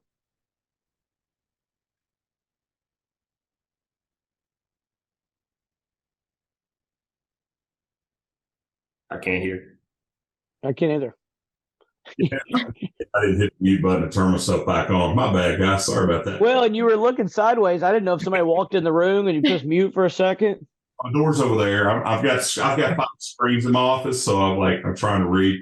But Coach Pittman said something in the press conference this week that garnered a lot of attention. And the folks that know me know that I am a huge advocate for mental health. Coach, you know that. You know where I stand with this. And I want to read this. Coach Pittman said, I think Monday, mental health is a big, big deal. We have several guys that are in counseling. We encourage it. We need to help these kids. There's a lot more going on in their life right now than possibly when I was a kid. And when I read that and knowing what I know about the program and what's going on behind the scenes with some of the kids that they've got on the hill right now, and I'd love to hear Rawleigh's take on this, being a former athlete, and Courtney, from your perspective. The social media aspect of being a college athlete is a huge thing these days. even a high school athlete. I mean, I've got a 17-year-old kid that I refuse to. I operate his Twitter. He does not have access to his Twitter account. I do his Twitter stuff because I don't want somebody from his hometown to get on there and run him down or say something negative and him take it personally. And, I have friends like Coach that when he has a bad game, have him reach out and say, hey, pick yourself up. Let's go. Let's get motivated. But I know there was some hubbub on social media this week about what Coach said and how he said it and when he said it. But Rawleigh, tell us as a former player, like how big is that statement from Coach Pittman? I mean, how impactful is that? It's huge. It's a different day and age. And that's not to say that winning's not important, because it is. And I don't think that Coach Pittman's statements were to disguise or to take away from the fact that, we need to win football games, but it's the truth. These guys are superstars one day and they're hated by the fan base or the Twitter fan base the next day. And it's a lot for a kid to realize, like, none of this stuff is really important. It feels good when it's positive, but it feels just as bad when it's negative. And if you don't have the tools to respond to it, it can get to you. So I think that the locker room at least really respected him saying, hey, this is a real thing that guys go through. I've seen it as a coach. And, I know that my players are going through it. But at the same time, I don't think it has anything to do with winning not being important. And I think that winning, guys feel better about it. But I think it was appreciated in the locker room that, we're humans too at the end of the day. And we want to win just as bad, if not more, than the fans do. But we're also humans. And it means something when we go on and we see our name being talked about a certain kind of way. And we see our friends talking about it and your parents saying, man, did you see what they say? Or your girlfriend or whoever. So it's definitely important. And it's something that you can't ignore, act like it doesn't matter. But, at the end of the day, it's something that we signed up for. And it's something that you're going to have to continue to deal with as you play sports. Coach, where are you at on the subject? I know you and I have had many, many talks about mental health and athletes and athletics and I know winning is important. I mean, you can't separate, winning from losing. I mean, it is what it is. But when kids are getting attacked openly on social media, kids are getting run in mud and drugged, I think that's going a little far. Yeah, it's going way far. I used to not be as big on, and not mental health, but identifying what really was a mental health thing. And I think, unfortunately, like everything in society, we have some people that do abuse when they get in a little bit of trouble. It's like, hey, I'm having mental health problems. I'm not going to name any specifics. I used to wasn't going to work for about 2 weeks. With mental health issues, you try to get them some help, and then you find out, well, they're going out to party every night. They don't have that kind of mental health. I'm like, I have a little trouble with that. But now let's get to, so I think that's why some people have muddied waters, because some people have abused it. Now, that all said, in social media, at its worst, it's affected me. It's probably affected all y'all in some way when somebody's gotten after you, taking a shot on you, and you want to, they say, well, turn it off or whatever. I turned it off for a while, and people were sending me pictures of the social media to my texts, my friends, and they're not saying, they're just like, I want you to know what those people are. You can't get away from it. You can turn it off all you want to. You can't get away from it. And, we can all say, well, it's just some dumb butt on there, some jackass that doesn't mean anything. It's still, we're humans, and it is what it is. Number one, I hope those people that do that attack kids, don't attack an individual. If I got no problem if they want to say the Hogs suck. I got no problem if they want to say, that the Hogs receivers dropped a lot of balls. They need to learn how to catch. They've got butterfingers for hands, whatever. I just don't want them to say Tesla. I think Tesla has dropped the ball and shouldn't have. We needed him. We lost the game because of him. I don't want them to say KJ Jefferson, is an idiot and sucks and this and that and the other. There's a line you don't cross. And the rule should be for people, if you're not sure if what you're going to say is bad, don't mention any specific names. You know what I'm saying? I really don't have a problem. Like, I don't have a problem saying, and I said it Wednesday, I don't have a problem saying, I think there's a lot of times KJ Jefferson holds the ball too long. I always place that on the coach. The coach's job is to get the quarterback to throw the ball when he's supposed to throw the ball. But I would never say, anything like he's an idiot. He lost the game for us. If he did that, I mean, that's a lot. Football, by more than any other sport, can't be controlled by one person. LeBron James, put them on a team, they're going to be good. I don't care what team. There's only 5 dudes out there. Football is never lost by one. Because if you go, well, KJ threw an interception. Well, what about the guys that gave up passes to neighbors? If they don't give those up, maybe we're not in a position where his interception matters anyway. Maybe we aren't even throwing it in the spot he threw that for. So there's a line you don't cross, and I don't know how that people can't remember that these are 18 to 22-year-olds. And when you remember back to when you were 18 to 22, what could you really handle? And what could you handle in that spotlight when there's that many people that it cares about? Because we know in Razorback Nation, we just care, like Courtney said earlier, a little bit more, oftentimes maybe a little bit too much. And I just think, I think most of the time it probably happens when people are drinking, most of the time when their inhibitions are gone, but that still doesn't excuse it. It'd be like if I go get drunk and run over somebody. I don't care if I was drunk or I still ran them over. You can't take it back. You know, it still hurts and it's still, there's consequences. I wish there was consequences for, it would be subjective, but when a guy crosses a line, they were automatically blocked from anything mentioned in the program or the player or anything else. I don't even know how that can be done because it does damage people and it hurts. I mean, I've been in situations where it just freaking sucks. It hurts. You don't know how to handle it. And I'm a grown man. I grew up when, somebody called you a name or did something. You either went and punched them in the mouth or took it like a man. And that was all you had. There wasn't any putting your head down, getting depressed. But the world isn't that way. And it was even hard for me. And I was brought up that way. So, I'd like to be a person that finds out who those people are and go to their house and black mask ops them. Put a black mask on, pull my own operation, make sure they learn not to do that anymore. Because they're people. We just lose the sight of they're people. But what they do is they let the Razorbacks cause them so much positive emotion, but they also let them cause them so much negative emotion. And that's where the problem arises, because when a person cares too much and feels that way, they're going to take it out on somebody and on something a lot of times. And that's what they're doing. Well, and Courtney, I'd love to get your take on this because I know Mike Irwin kind of addressed it kind of the same way Coach did. Said, when he somebody said something bad about you, you went and put a knot on their head and both get beat up, but it got took care of. Well, today it's not like that anymore. It's the first instinct is to send a tweet or send a text or send the Facebook, whatever it is. From a media personality's perspective, I mean, we see it every year. It seems like last year I looked at the numbers. I want to say we lost 9 D1 athletes last year to suicide.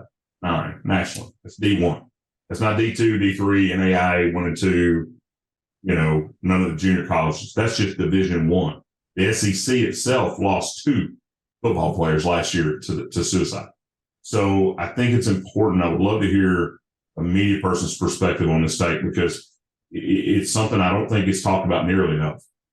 Absolutely not. My sister's a therapist in Alabama. She deals with athletes. She actually specializes in men's health specifically. And that's what she's dedicated her life to because it is so prevalent right now, guys, in men as well. And it is the suicide rates in men and young men is awful right now, and it's growing, and that's why she is dedicating her life to it because it's needed more than ever right now. So if that tells you anything, my family is so huge on mental health because she is a big voice and advocate of it. My dad's been a coach for 35 years, college basketball, so not college football, but he told me a story the other day, and it really got to me a little bit deeper. He had a player years ago, and who played for his team. His nickname was like Tall Paul, really good guy, really great guy, but got made fun of because he was one of the tallest men in the world at the time, and got made fun of because he really wasn't that good on the basketball court. And he got made fun of quite heavily for his height, for not being good at basketball, for being so tall and just not being good. And he would go into my dad's office and talk about it all the time and just how, and social media wasn't even big back then, right? And he would go in and say, Coach, people made fun of me in class. People made fun of me here. People, people are just awful. I don't want to do this anymore. Basketball's been my life. I love who I am. I love my height, but this is so hard. This is so difficult. And now my dad has said, that was when we didn't have social media. He was struggling. And Rawleigh spoke on that a little bit. It's so different now. It is so different. It's so prevalent. You see it all the time. I talk to recruits that bring it up, and I get so sad when they bring up that stuff. And I go, I wish I could turn it all off for you. I wish I could, cut it off on social media. There was a joke about a couple of years ago that you had to use a breathalyzer before you tweeted anything. And I still think that maybe there's a way to put that in, right? And make that a thing, because it is just so nasty. And I agree completely with what Coach says. There is a criticism and then there's a line. And there's a lot of people right now that are just way crossing that line, or some that are even teetering, where I'm like, maybe we shouldn't go into that world. Maybe we should, let's throw the criticism back here. There's constructive criticism, and I'm huge on constructive criticism. That's part of our job in the media, is to give constructive criticism and to be those people that say, hey, here were the things wrong in the games. But I know this from Mike Irwin, Alyssa, we have never called out an athlete. We have never said, KJ Jefferson was terrible in that game, or we have never said, Nudie should have played better. We try not to do that, because we know how much what we say affects those athletes, and how they pull out little clippings of what people write about them, and they put it on their bulletin boards, and they use it as fuel. Some of them do, but some of them it really, really, really affects them. So I super support Coach Pittman for standing up and making a statement like that, because he might have deleted his social media and made a statement that way. He may have done that, but recruits saw what he said, and that means a lot. To have someone in your corner who is sticking up for you when there are other coaches, maybe in the SEC, maybe in Division I college football, that don't believe that same statement, that don't believe that athletes, that it's an excuse, they can be used as an excuse. No, you have to come to practice. Your mental health is not something that we need to worry about. The thing that I always go back to is what my sister says. You can see a difference when athletes go to therapy, because it shows up on the field. It shows up on the field of competition. So if you're a Razorback fan listening to this, you shouldn't have any problem with therapy, because all it's doing is helping those guys. And what happens when their mental health is good? They play better. They play better. So if everybody wants them to win and do well, support therapy, support mental health. You're only going to get more winning games and better players. Here's the last thing I'll say, just in case anybody's watching this and gets in that situation, it might help them remember. But here's the real part about it. I think we can all take criticism fairly well. It hurts, it sucks, whatever. But what we forget, and I'm sure all four of us, I know Matt is, we're all fighting other battles in our life, just like the athletes are, that nobody knows about. It's not like they go to college, everything's perfect, they're a football player. And so if you hurl an incident and something about their football talent or a play they made, they could probably handle that by themselves. But that's not all that's going on. We all, besides what we get criticized for, are fighting another battle. You don't know when their parents are getting a divorce, or their grandmother died, or their dad died, or somebody got named with cancer, or they found out their parents can't pay their bills. They're going to have to leave their house. I mean, you have no idea. The criticism alone of football, I'll bet they could take. Yep. But when there's something else, a battle that we're all fighting and they're all different.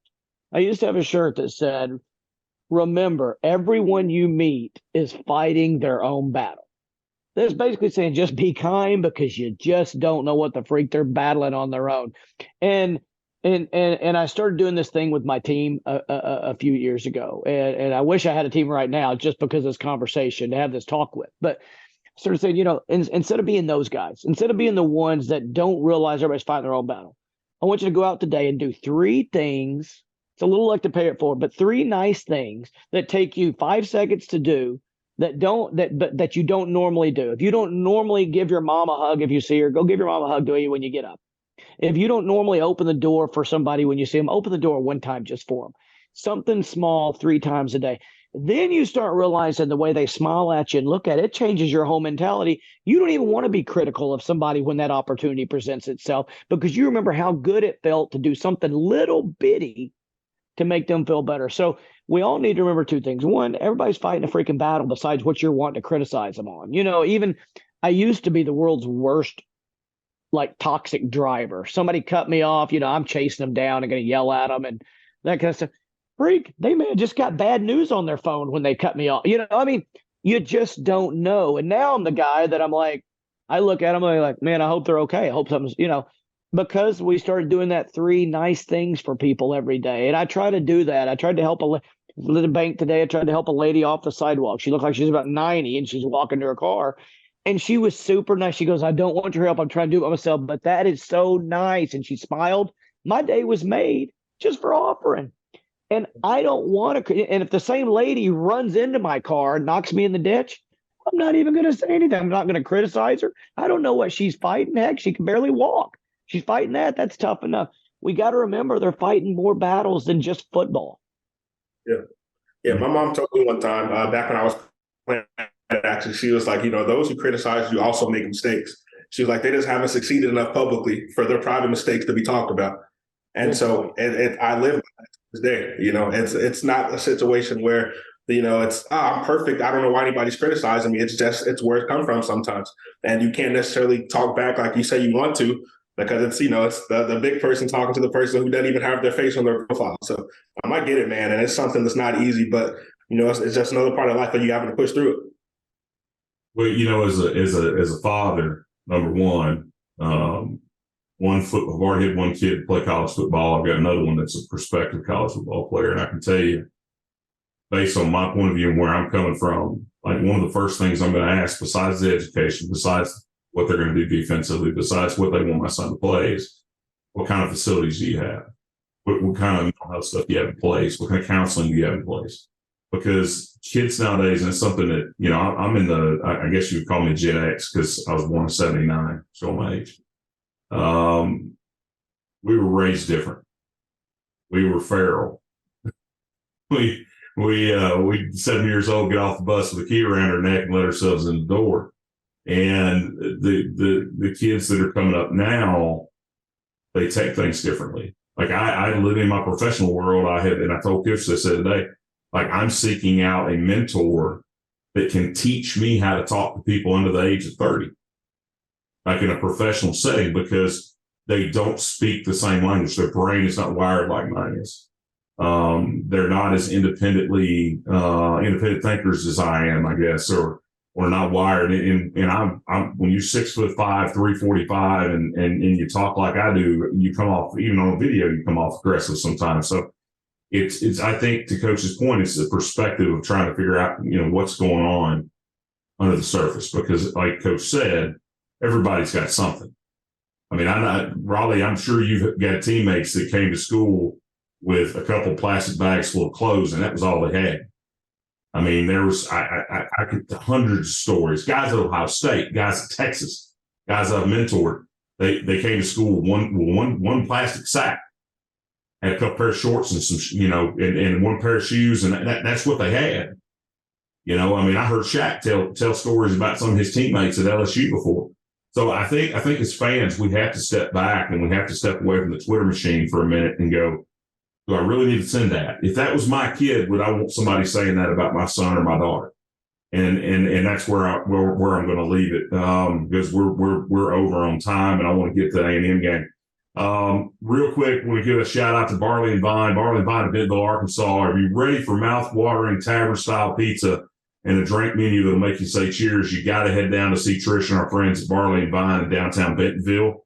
Some of the best pizza in Northwest Arkansas, ranging from basic cheese to some chef-inspired specialty pies that you will not find anywhere else. But that's not all. Barley and Vine's got 32 different kinds of beer on tap, with a rotated local brewery favorites and a curated selection of regional craft beers.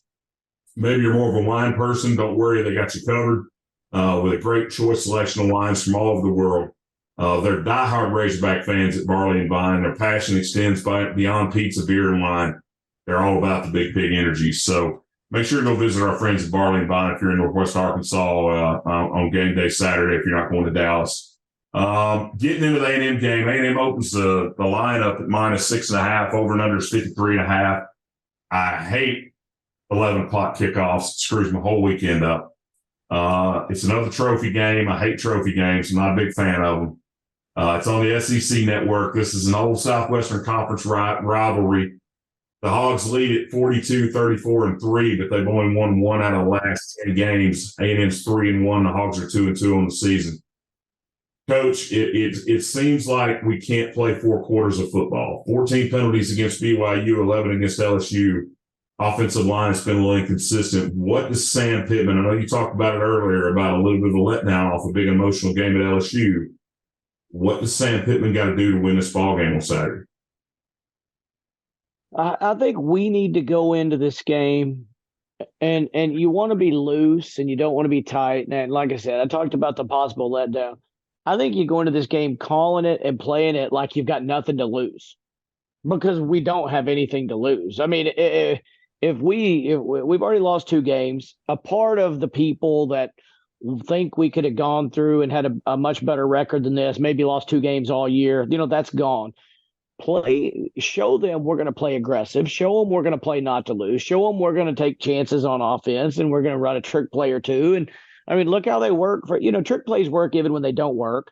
If they work like they did for BYU, you get a touchdown. If they don't work, the other team is still hesitant, because once you pitch the ball the first time, like, freak, they may not be done yet.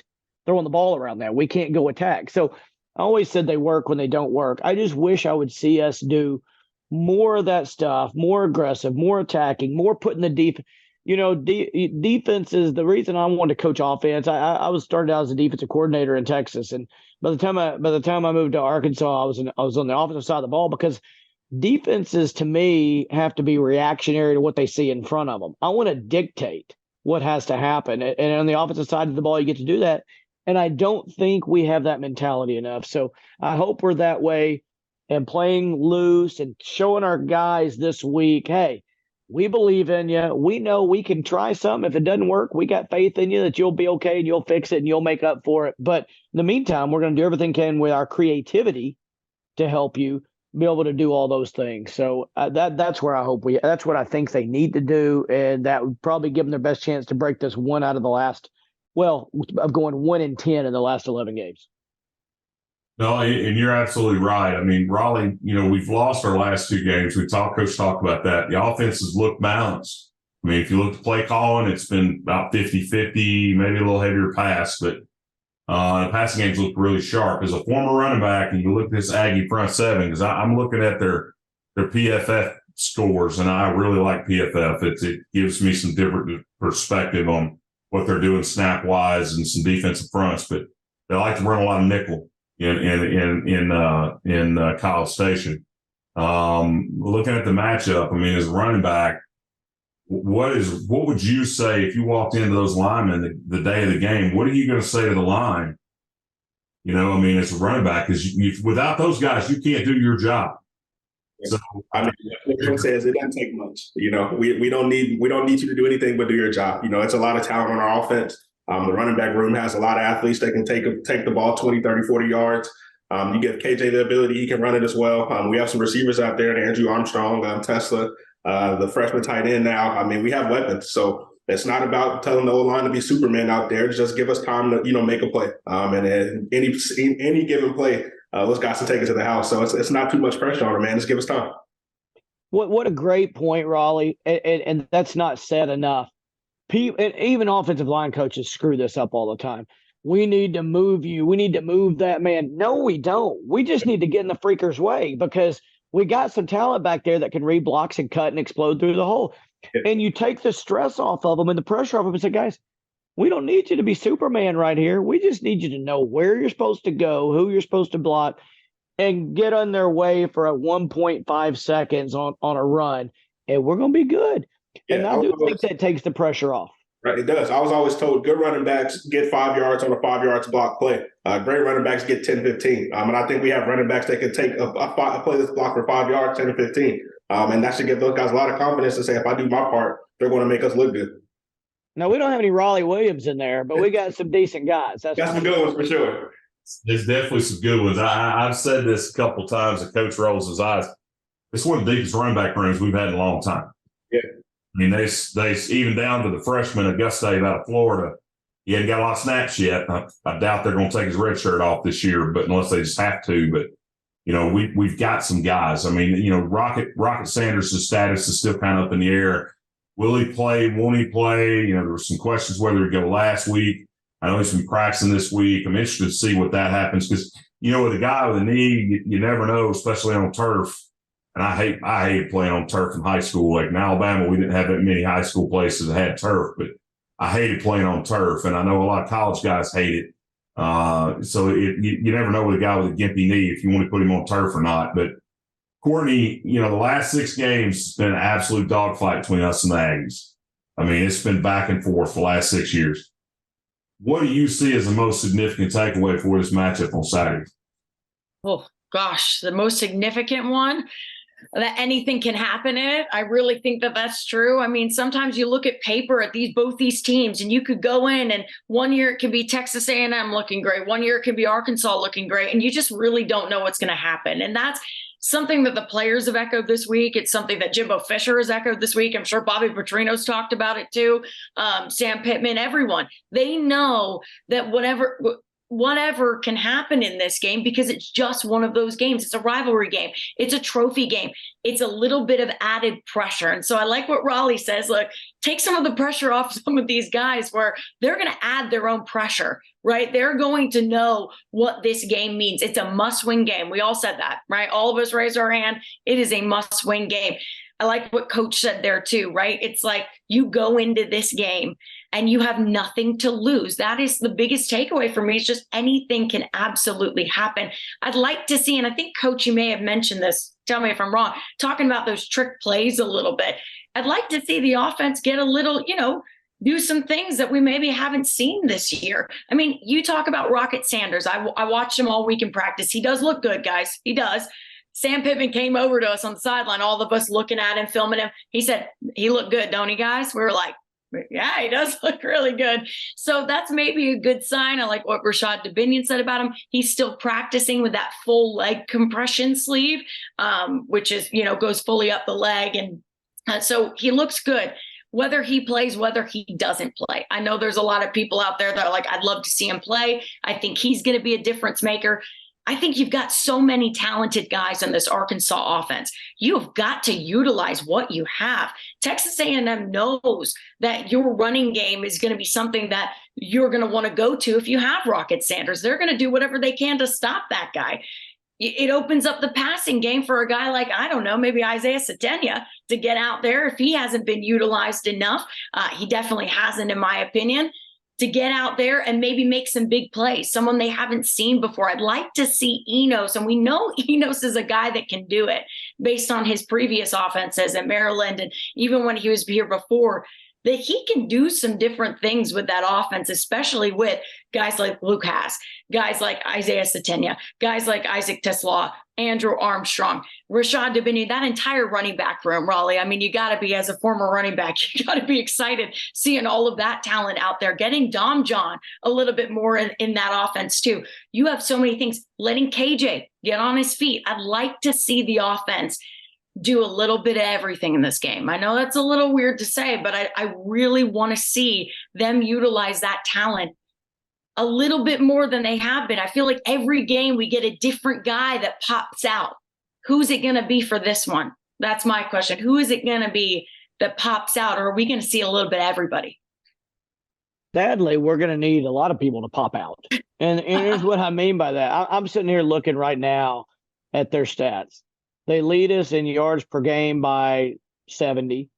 They average 80 more passing yards a game, 70 more passing yards a game than we do. They outrush us in yards per game. Their third down efficiency is better. And it didn't slow down when Max Johnson was there. And if you don't have a reason to be more creative and utilize all your talent, maybe even have, I came across a stat years and years ago. If you take out the center, your best play, first of all, for y'all, I'm a stats guy, numbers guy, analytics guy. The team that has the most 20-yard plays in a game wins 82% of the time. Okay? Take everything else. You can take the names off, look at it. Whoever's more 20-yard plays in the game.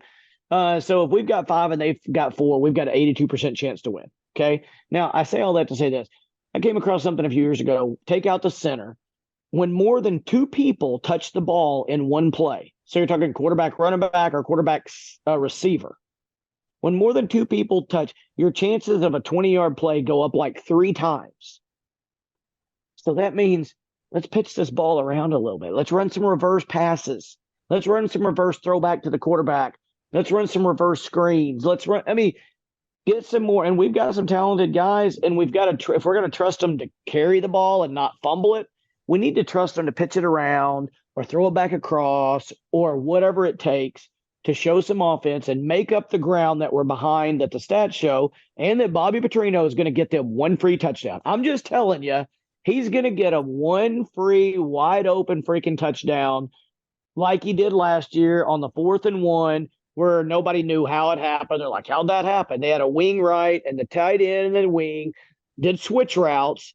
And when they did, we're in Banjo. They screwed it up because they're tied in the line. Next thing you know, guy's running 30 yards down the field. Nobody even knows he's down there.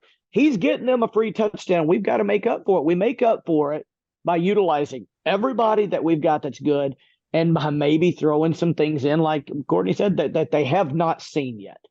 Because they are going to prepare for everything they have seen. I promise you that. Last thing on A&M before we get into coaches pick 'em, I want to throw this out at you guys and see what you think. So I'm big on matchups. Like, matchups are things I look for in football games, even when Razorbacks are playing. So give me a matchup that you guys are looking forward to seeing Friday night or Saturday morning. I mean, there's got just pick one matchup head to head that you're looking forward to those guys balling out. Rawleigh, if you want to start, and then Courtney will go to coach, and then I'll go last. Are you talking about the player matchup or another team matchup? Head up, 2 guys battling it out. Man, that's a good one. It's not necessarily a head-to-head, but quarterback to quarterback. Yeah. That's what I was going to say, Rawleigh. Yeah, I mean, I think that – I don't know the analytics like Coach does, but I know whoever plays the best, I like their chances. So, with Petrino being on the other side, I'm sure he's going to have his quarterback ready. So I think KJ's going to have to show up. He's been through this battle a couple of times now, so he knows what to expect, and I expect him to have a big game. Rawleigh stole my answer there, because I was really like, it's not a head-to-head, but I'm going to be watching the quarterbacks, because a lot of people the whole week have been talking about Max. Max is going to be in this game. We kind of knew that early on. It wasn't officially announced till yesterday or today. My days are off, but a lot of people are saying, oh, he's the best backup quarterback in the SEC. Okay, well, we know that he's a talented guy. And I know, Matt, I see your face there. And I said the same thing. I was like, okay, that's a little strange. But hey, a lot of people, that's a storyline. So I'd like to see it. I'd like to see how he does against KJ, going up against KJ Jefferson. I'd like to see how he takes that offense and how KJ takes his offense that day. Because I think that's really Coach is going into the stats there. I think that's really going to play a huge, huge factor in this one, how each quarterback gets their offense going and how quick they can in this matchup. Mine's going to be weird too, in that going into the last 2 games, we've been ahead at halftime of both. We've lost both games after having the lead. And, to me, I think one reason I was able to win a lot of games, I told our coaches, I don't even want to wait till halftime to make adjustments. We need to make them during series. When we're off, things are bad, we see something on the other side, we need to make those adjustments in game. Well, a lot of teams wait till halftime. The Cincinnati Bengals are the best halftime NFL team right now that there is in the game, and have been for the last 3 years. I'm anxious to see at halftime our coordinators, both of them. I want to see Travis Williams on defense against Bobby Petrino, what he sees and makes an adjustment, and what Bobby sees, and can we counter that? That's a big matchup. That's good. To me, that's the biggest one that's going to determine who's going to win the game. Can we adjust to what Bobby Petrino is doing, and can we adjust every time he adjusts in the second half? And then the other one is going to be Dan Enos and how he adjusts basically 2 things. 1, to what he's seeing on defense. 2, to how we've played in the last 2 games. You can't do that stuff. Like you say, we got to show some stuff we hadn't seen. And those are both hugely important. The halftime adjustments by the coordinators. I wish we wouldn't wait till halftime. But that is, to me, is going to be the difference in this game. And the final thing is, and it's not a deal, we need to challenge our team. It doesn't matter if we're up in the second half. We've already seen that. It doesn't matter if we're up in the fourth quarter, like we've seen if you look back at the history of this series. If we're up 17, we better not play not to lose. That was in that set, in one of those losses. We thought we could run the clock out because we had 17-point game, and we could run some clock out and win that game. If we're up 17, we better try to get up 24. I mean, let's play to win the freaking game, because this game has gotten away from us when we've had it in hand multiple times. We do not, somebody always told me, don't lose the same way twice. So let's not lose the same way the sixth time like we've done in this one. Well, Dalton Wagner said it last week. Coach Pittman always told him while he's been there when he was playing for him that don't let last week's loss beat you again. Don't let it beat you next week. I'm sure Rawleigh heard that before too, from in a different way from different coaches. But for me, I'm going to tell you, and I'm a stats guy too, like Coach. I like to go digging around, looking at numbers and looking at weights and heights and jumping abilities, this and that. I got two matchups: Armstrong versus Tyreek Chappell out on the edge. Tyreek Chappell's 5'11". PFF scouting rated 702 out of 723. He's one of the worst cornerbacks in the conference. Guy's terrible. He's hope he's not watching. You just tore up his mental health. Yeah, no, but yeah, seriously. Because I think Andrew Armstrong's going to eat his lunch. Armstrong's 6'4", got a 34-inch vertical. Kid's got hands like glue. He's only dropped 3 balls all year. Okay, pick on him. If I'm Dan Enos, I'm looking at the tape. I looked at A&M, what they did. They struggled last week defensively on the edges against a pretty middling Auburn team that I think is going to be lucky to make a bowl this year. You gotta pick on that guy. I'm sorry. If you're scheming up an offense, you're going a guy that's 6'4" versus a guy that's 5'11". I'm taking a 6'4" dude with a 35-inch vertical all day long. Courtney, call your sister. Courtney, call your sister in case Arkansas picks on this kid. This kid's going to need him. Yeah, she might be getting a call from him later from this podcast. She might be like, "Whoa, he needs some serious help going." Especially after the game, if they go after him like Matt's saying. Well, can you imagine putting Isaiah against a guy like that? I mean, that's a guy that can get separation from him and beat him to the jump every time. Yeah. So who knows? We might have to watch that. I'm looking at that matchup. The other one is, and this one I think is going to be huge. I don't know how much they're going to go because I know in nickel, typically A&M likes to line up Stewart way out wide, and they typically line him up towards the open side of the boundary. But Evan Stewart versus Nudie, that's going to be a battle. And if I'm T. Will and Woodson, like I've got him blank because Evan Stewart will beat you. If Max Johnson has time to throw the football, and the thing about Johnson is he's a statue, but he showed it last year. If you can protect him, he can get the ball down the field. I mean, he's the son of an NFL quarterback, won a Super Bowl, did all the things. This kid's got the pedigree. He just ain't got the feet. So it's kind of going to have to be, can Arkansas's defensive line, their front five, because if they run more than 6, we're in trouble, I think, just because his release is so quick. He gets the ball out so fast.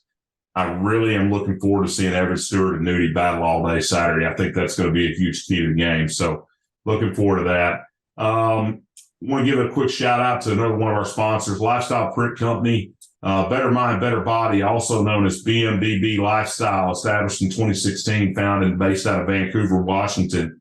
Started as a men's mental health group, now leads the community in mental health awareness through service projects out in the Portland, Oregon area, and also through custom apparel. BMBB is not just a lifestyle, it's a brand. If you order from BMBB today as a fan of Big Pig Energy and you type Big Pig Energy in the coupon line, you get free shipping on all orders. So that's a really cool thing. They're also the guys that are doing all our shirts. We're doing some Twitter battle stuff. Y'all may have seen it. Got 12 Twitter personalities going head-to-head every week. We're also selling T-shirts. All the money raised from all the T-shirts sold for Big Pig Energy, the profits all go to the Fayetteville Boys and Girls Club, Northwest Arkansas. It's a great charity. Go buy a T-shirt. Coach has even got one that says #Coach Never Punts. I ordered mine today. It hasn't come in yet. I'm going to wear it on the show when it comes in. Coach Kelley's Pick'em. This is the last thing we're going to hit, and we're going to get out of here because it's getting late. Friday night, Utah at Oregon State. Oregon State -3, over and under 44.5. Rawleigh, it's a straight up pick 'em. I'm gonna go Rawleigh, Courtney, coach, and then I'll go last. Rawleigh, who you got between Utah and Oregon State? Utah. Ooh. I'm going Utah too with Rawleigh. I saw how they did with my Florida Gators. I'm still not over it. So Utah. Yeah. The Beavers win this game at home. They beat USC about 15 years ago and they were really good. Their defense is really good and their offense is better than Utah's. I'm with Coach. I think DJ Ukulele has found his home. Little story real quick. Patrick Wicklander's dad, like they all know each other. They grew up in the same part of California, so there's a connection to the Hogs there. That family is him going to Oregon is the best thing ever happened to that kid because he's got more of a home feel. And I watched him the other day, Coach. He looks really, really good. Kind of what they thought he was going to be at Clemson, but he's looking really sharp. This one's for Courtney. I got a buddy of mine, Big John, on Twitter. He's a big UK fan. Okay. Florida is going to Kroger Field Saturday morning. I know it's going to be hard for Courtney because it's the same time the Razorbacks are playing. I hate 11 a.m. kickoffs, but it always happens to me. Kentucky's favored by 1 point. This line has gone back and forth between even and 1 like 3 times. Vegas keeps going back and forth. Over and under in this game's 44. Rawleigh, who you got, Gators or the Wildcats? That's a good one. I'm going with the Wildcats. Oh, Rawleigh, you're not my favorite anymore. You're done. You dropped in my Razorback ranking. No. When I'm right, can I go back up in your ranking? Yes, if you're right, you can go back up. All right, cool. We're good then. I cannot go against my boys. I'm sorry, guys. I just can't. I can't do it. People are trying to make this a rivalry game. It's not a rivalry game. Maybe in basketball, but not in football. I think the line's gone back and forth because people were betting for Florida. I think it opened up. Kentucky favored by what? 4.5, 3.5? I think people are betting on Florida, and I'm going to bet on Florida. I'm going to bet on Billy Napier and the Gators. I'm going Florida. Yes, he's getting some bass in her voice. Billy Napier and the Gators. Yes, I'm ready. So you got Gators or Wildcats? Courtney, after the world was not on Florida and talking about Napier is going to get fired and they were playing Tennessee, you're looking at the only guy here that picked them to beat Tennessee on my radio show and on here, and I was right. I think Napier's a good football coach. I think that was just a weird game in Utah, and you can kind of have one of those sometimes. Kentucky freaking sucks. I don't care what they're ranked or what their record is. They suck. And I think Florida beats them, and maybe even by double digits. Let's go. Coach, you're back. All right. I love it. Here's the thing, and I'm going to say this. Coach, I did pick the Gators to beat Tennessee. As a matter of fact, you weren't the only. His memory. Oh, that's right. No, I was the only one on the radio. I mean, Justin Acree, Westmore, they all thought I was crazy. You're right. Over there. Oh, he's from confused. I'm getting old. Born in Iowa. They don't know football in Iowa. Well, they know how. You're right about that. Know how to bet on football in Iowa, but they don't know how to play it. I've looked at this line a couple of ways, and I'm going to be honest with you. My money's on the Gators. I think Graham Mertz is going to have a hell of a day. Kentucky's secondary is not that great. I know Mark Stoops' thing is defense. I think Devin Leary is a little overrated. I think the Gator fans, it's an early start. I think Billy Napier, I really like Coach Napier. And Coach and I talked about this offline before. I love Billy Napier. If the people in Gainesville will leave him alone, he will build a program down there that is competitive. Just got to give him some time. I can flat out coach football. He knows football. Now, he don't know barber. I don't like. He needs to grow his hair out because he's got a weird looking head. But the dude can coach football. This is my shocker for the week. Okay, Coach is going to roll his eyes when I say this. KU at Texas, and if you look on my script, I always spell it TEXASS. Texas is favored by -16.5, over and under 61.5. 2 years ago, KU walked in there and shocked the whole world and beat Texas. Rawleigh, who you got in this game? Definitely Texas. I mean, they're playing well this year. I think this is their year to turn some heads for real. So I think I don't think that'll be too close. I'm sorry. Yeah, I'm really sorry. I'm going to have to go with Texas too. I hate saying that. I hate picking them, but they are so good this year. Raleigh's right. I mean, they are literally firing on all cylinders this year. They're a good team. I got to pick them. Coach? I see where you're coming from. They've got a look ahead game because Oklahoma's next week, and whether Oklahoma's, remotely good or maybe good, that the Red River rivalry is a big deal.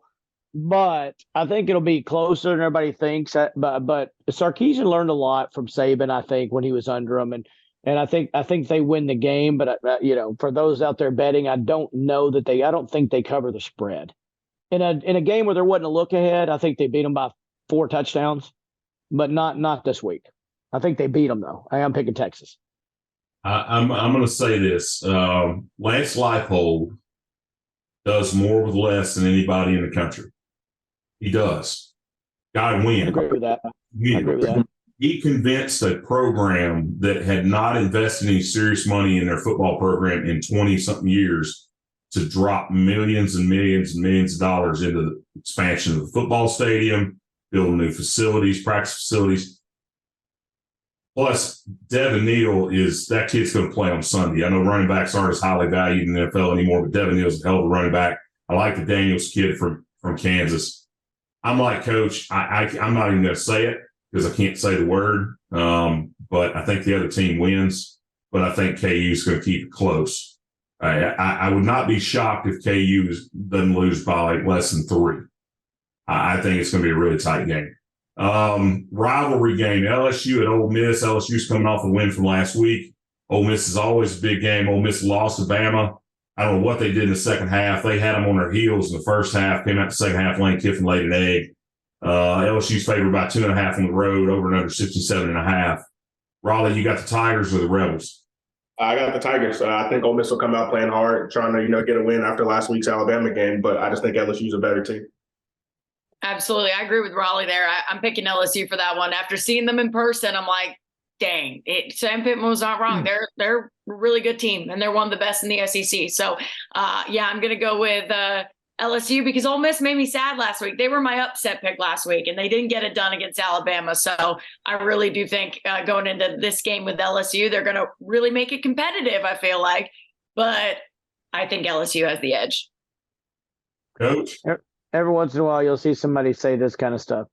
I think LSU's got the best quarterback in the SEC, slightly better than KJ because he gets rid of it. He's got a better right now. Brian Kelley's one of the better offensive guys, but they've got that. I think they're coming off a big win. I think they've got a really good, more talented team.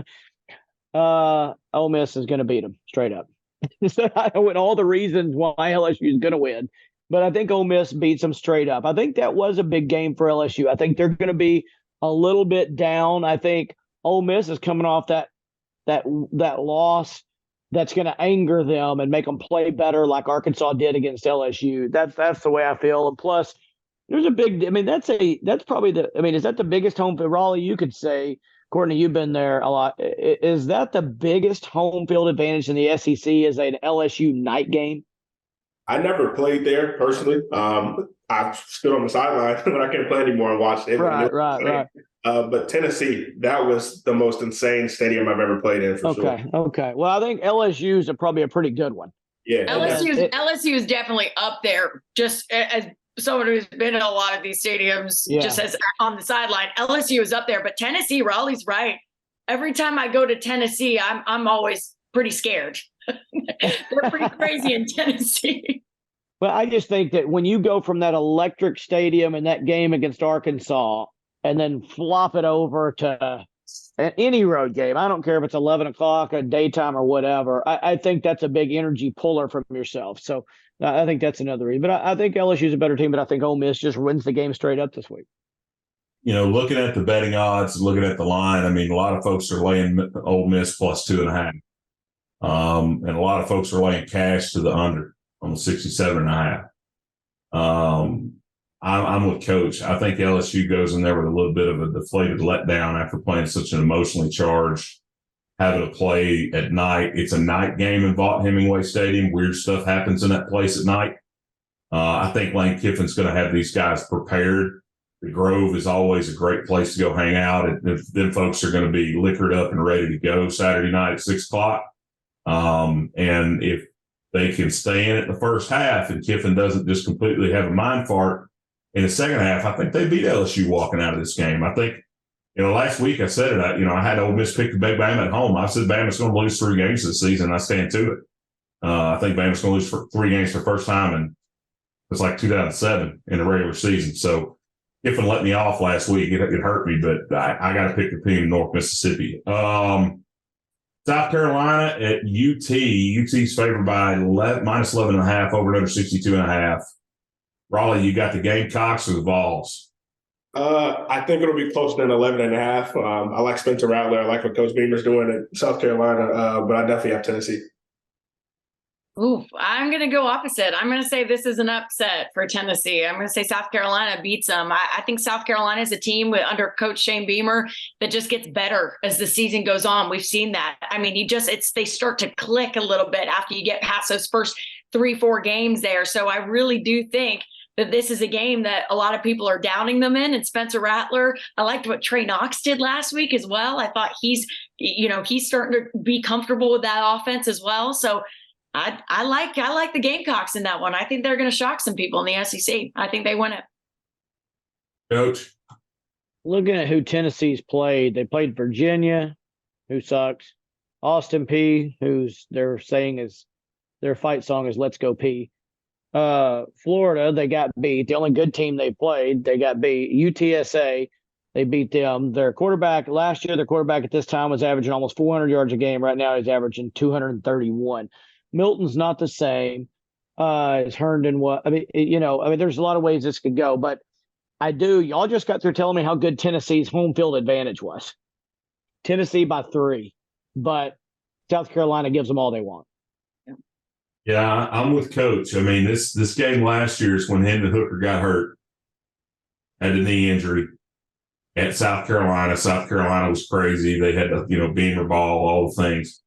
Shane Beamer, there's something about that dude. It just doesn't, like, his elevator ain't hitting all the floors sometimes. Like with me, it's just weird. He has this look in his eyes like he don't know where he's at sometimes. It's just, it freaks me out a little bit. I can't make eye contact with it. I'm with Coach. I think UT. I think Josh Heupel's going to have these guys prepared. I think it's a Saturday night 7:30 kickoff on the SEC network. Neyland Stadium's going to have 112,000 people. They're going to be all wearing orange and white. I think it's a checker out game. They're doing the checker thing. I think they're busting out the Smoky Grays. So it's going to be, I think Tennessee's going to win by 6. I really do. I think it's going to be a really close game. I think South Carolina's going to give them all they want. But I got to go with Vols as much as I hate to say it because I hate the color orange. Last game. Of course, this is a game everybody cares about. Arkansas at Texas A&M at Arkansas. It's a neutral site game. I'm sick of playing in Jerry World. I wish they'd go back to it home and home. Love Jerry Jones and what he does for the university, but I'm sick of playing in Dallas. We need to move this game back to Fayetteville. It's a lost recruiting weekend, and we really need to have it. A&M's favored by 6.5. Over and under 53.5. Rawleigh, you taking the Hogs or the Aggies? I think it'll be a very close game as usual, but I will never pick A&M over us on this one. So that's an easy Hogs. Yeah, I'm picking Arkansas as well. I think this is a must-win game. The players know that. And so I think this is one of those games that they're going to waltz in there and they're going to really give it everything they got. It's going to be close. I know we all know that. No one is disagreeing with that. But I really think the Hogs win it. Maybe by a weird score too. Maybe Cam Little gets some redemption. He wins on a field goal, and this time it doesn't do any weird stuff off the top of the uprights. I think I never bet or call with my heart. I call it with my brain. Offense wins championships and makes people like them. And I think they've got the best offensive guy in college football right now. And I think it's a tight game. It's going to be like the LSU game as it always is, but I think it's going to be A&M by. I mean, one score is easy to say. I'm going to go easy. I'm going to say A&M by 2. And it's going to be another one where, like, God, if we had just done that one thing or not had that penalty, it's going to be one of those games. Oh, I hope Hard you're to not go- right, Coach. It's hard to go against 1 in 10. It's just hard to go against that. And Coach, I'm with you. Like, I understand where you're coming from. Here's where my head's at. And I went back and watched last year's game. The play that changed the game for Arkansas was the dive. We've all talked about it. You talk about A&M likes to call it the oink doink, but that's not what lost us that football game. That dive play inside the 5 when we fumbled and they returned it and scored at the end of the half.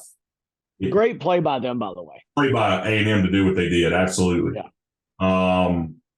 I hated to draw up that close. I mean, didn't like it, but I think, and from what I understand, and I could be off, I think KJ Jefferson's got this game scheduled. I think he's got it circled.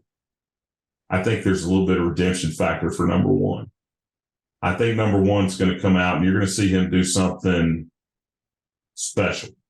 I have this feeling. I think the battle again, that battle between Chappell and Armstrong out on the edge, I look for Armstrong to have a huge game Saturday.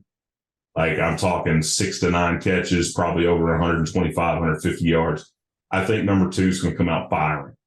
I think I think we're going to come out throwing the ball because we're going to see if we can beat them deep just based on size. They don't have a guy in their start rotation in the back end of their defense taller than 6 foot. And we got guys from 6'4", and that's what I was screaming in the first half. Throw the fade, throw the fade, throw the fade. I told Coach this the other day.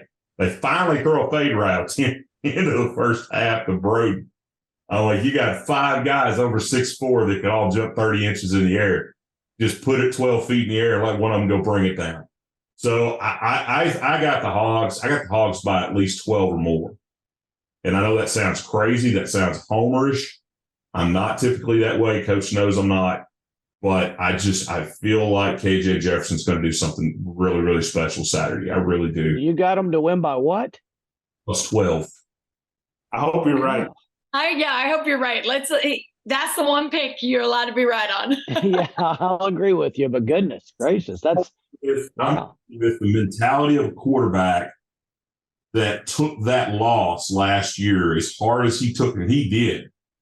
I mean, it was public. Everybody knew it. Like, he really was down after that game. I feel like if he's who I think he is as a quarterback, I feel like he's got this game circled. He's had it circled since last year. And if he doesn't play that game, are you going to think he's not who you thought he was at quarterback? No, but he's playing. He ain't injured. He ain't banged up. He's healthy. You're right. He's not banged up. Not banged up. He's healthy. Last year he was banged up walking into that game a little bit. He ran the ball good. I think they're going to do the same thing he did last week. I think you're going to see some design runs early to get him going, to get him to open the defense up, especially in the front, because I know what the A&M's going to do. They're going to try to collapse the inside of the box, shut the running game down. He's going to have to run a little bit and get him spread out. You know that. I just feel like KJ, for him, I think this is a little bit of a revenge game because, he's got 2 games circled every year. Mississippi State and Ole Miss are 2 that for him, especially Ole Miss, he's got circled. Could be a kid from Panola. But I think this game in particular this season, I just feel like he's got this circled, and I think he's going to do something special. And it's going to change the moods and the attitudes of Hog fans dramatically. But if it goes the other way, God help us. God help us all, because it could get bad real quick. I agree with you there. We don't win this thing, it could get bad. Get bad. I mean, you can legit walk in. I mean, I'm going to Ole Miss. I'm going to Tuscaloosa, watch them play Alabama back-to-back weeks. I do not want to walk into Tuscaloosa 2-4, because if you walk out of Tuscaloosa 2-5, you got to come home, play Mississippi State. Then you got to play Auburn. Then you got to play FIU. You got to play Mizzou. Mizzou's playing good football right now. I mean, it kind of. Well, you have to win the last 4 to go to a bowl game. Yeah, you got to go on a streak. And they've done it before. They did it in 21. I think they've got more talent than they had in 21. And I really think that KJ, I do. I just feel like KJ is going to have a big game Saturday. I think he's going to come out firing. So I hope I'm right. I got Arkansas plus 12. Courtney, Rawleigh, thank you for joining us tonight. It's been fun. I know it's been long. We've been on here for like 2 hours. Longest show we've done in a long time. Thank you, Grayson Wilson from CAC. Thank you, my friend Bradley from Australia, for coming on and joining us. Join us again next week, Big Pig Energy. We're going to have me and Coach Austin Allen's going to be our guest next week. Looking forward to having him on, talking from a quarterback's perspective. And then we're also going to have two visitors. We're going to have Tevis and TJ Metcalf on next week at the same time, talking about Tevis. Tevis got a big game tonight. I got it recorded. I don't know what the score is. Clay Chalk was playing Thompson on ESPN2. It's a big game for them because it's a 7A rivalry here in Birmingham. But looking forward to watching that. Looking forward to having them on the show next week. Join us next Thursday night. Big Pig Energy on Arkansas Sports Network. You guys have a great weekend, and go Hogs. Go Hogs.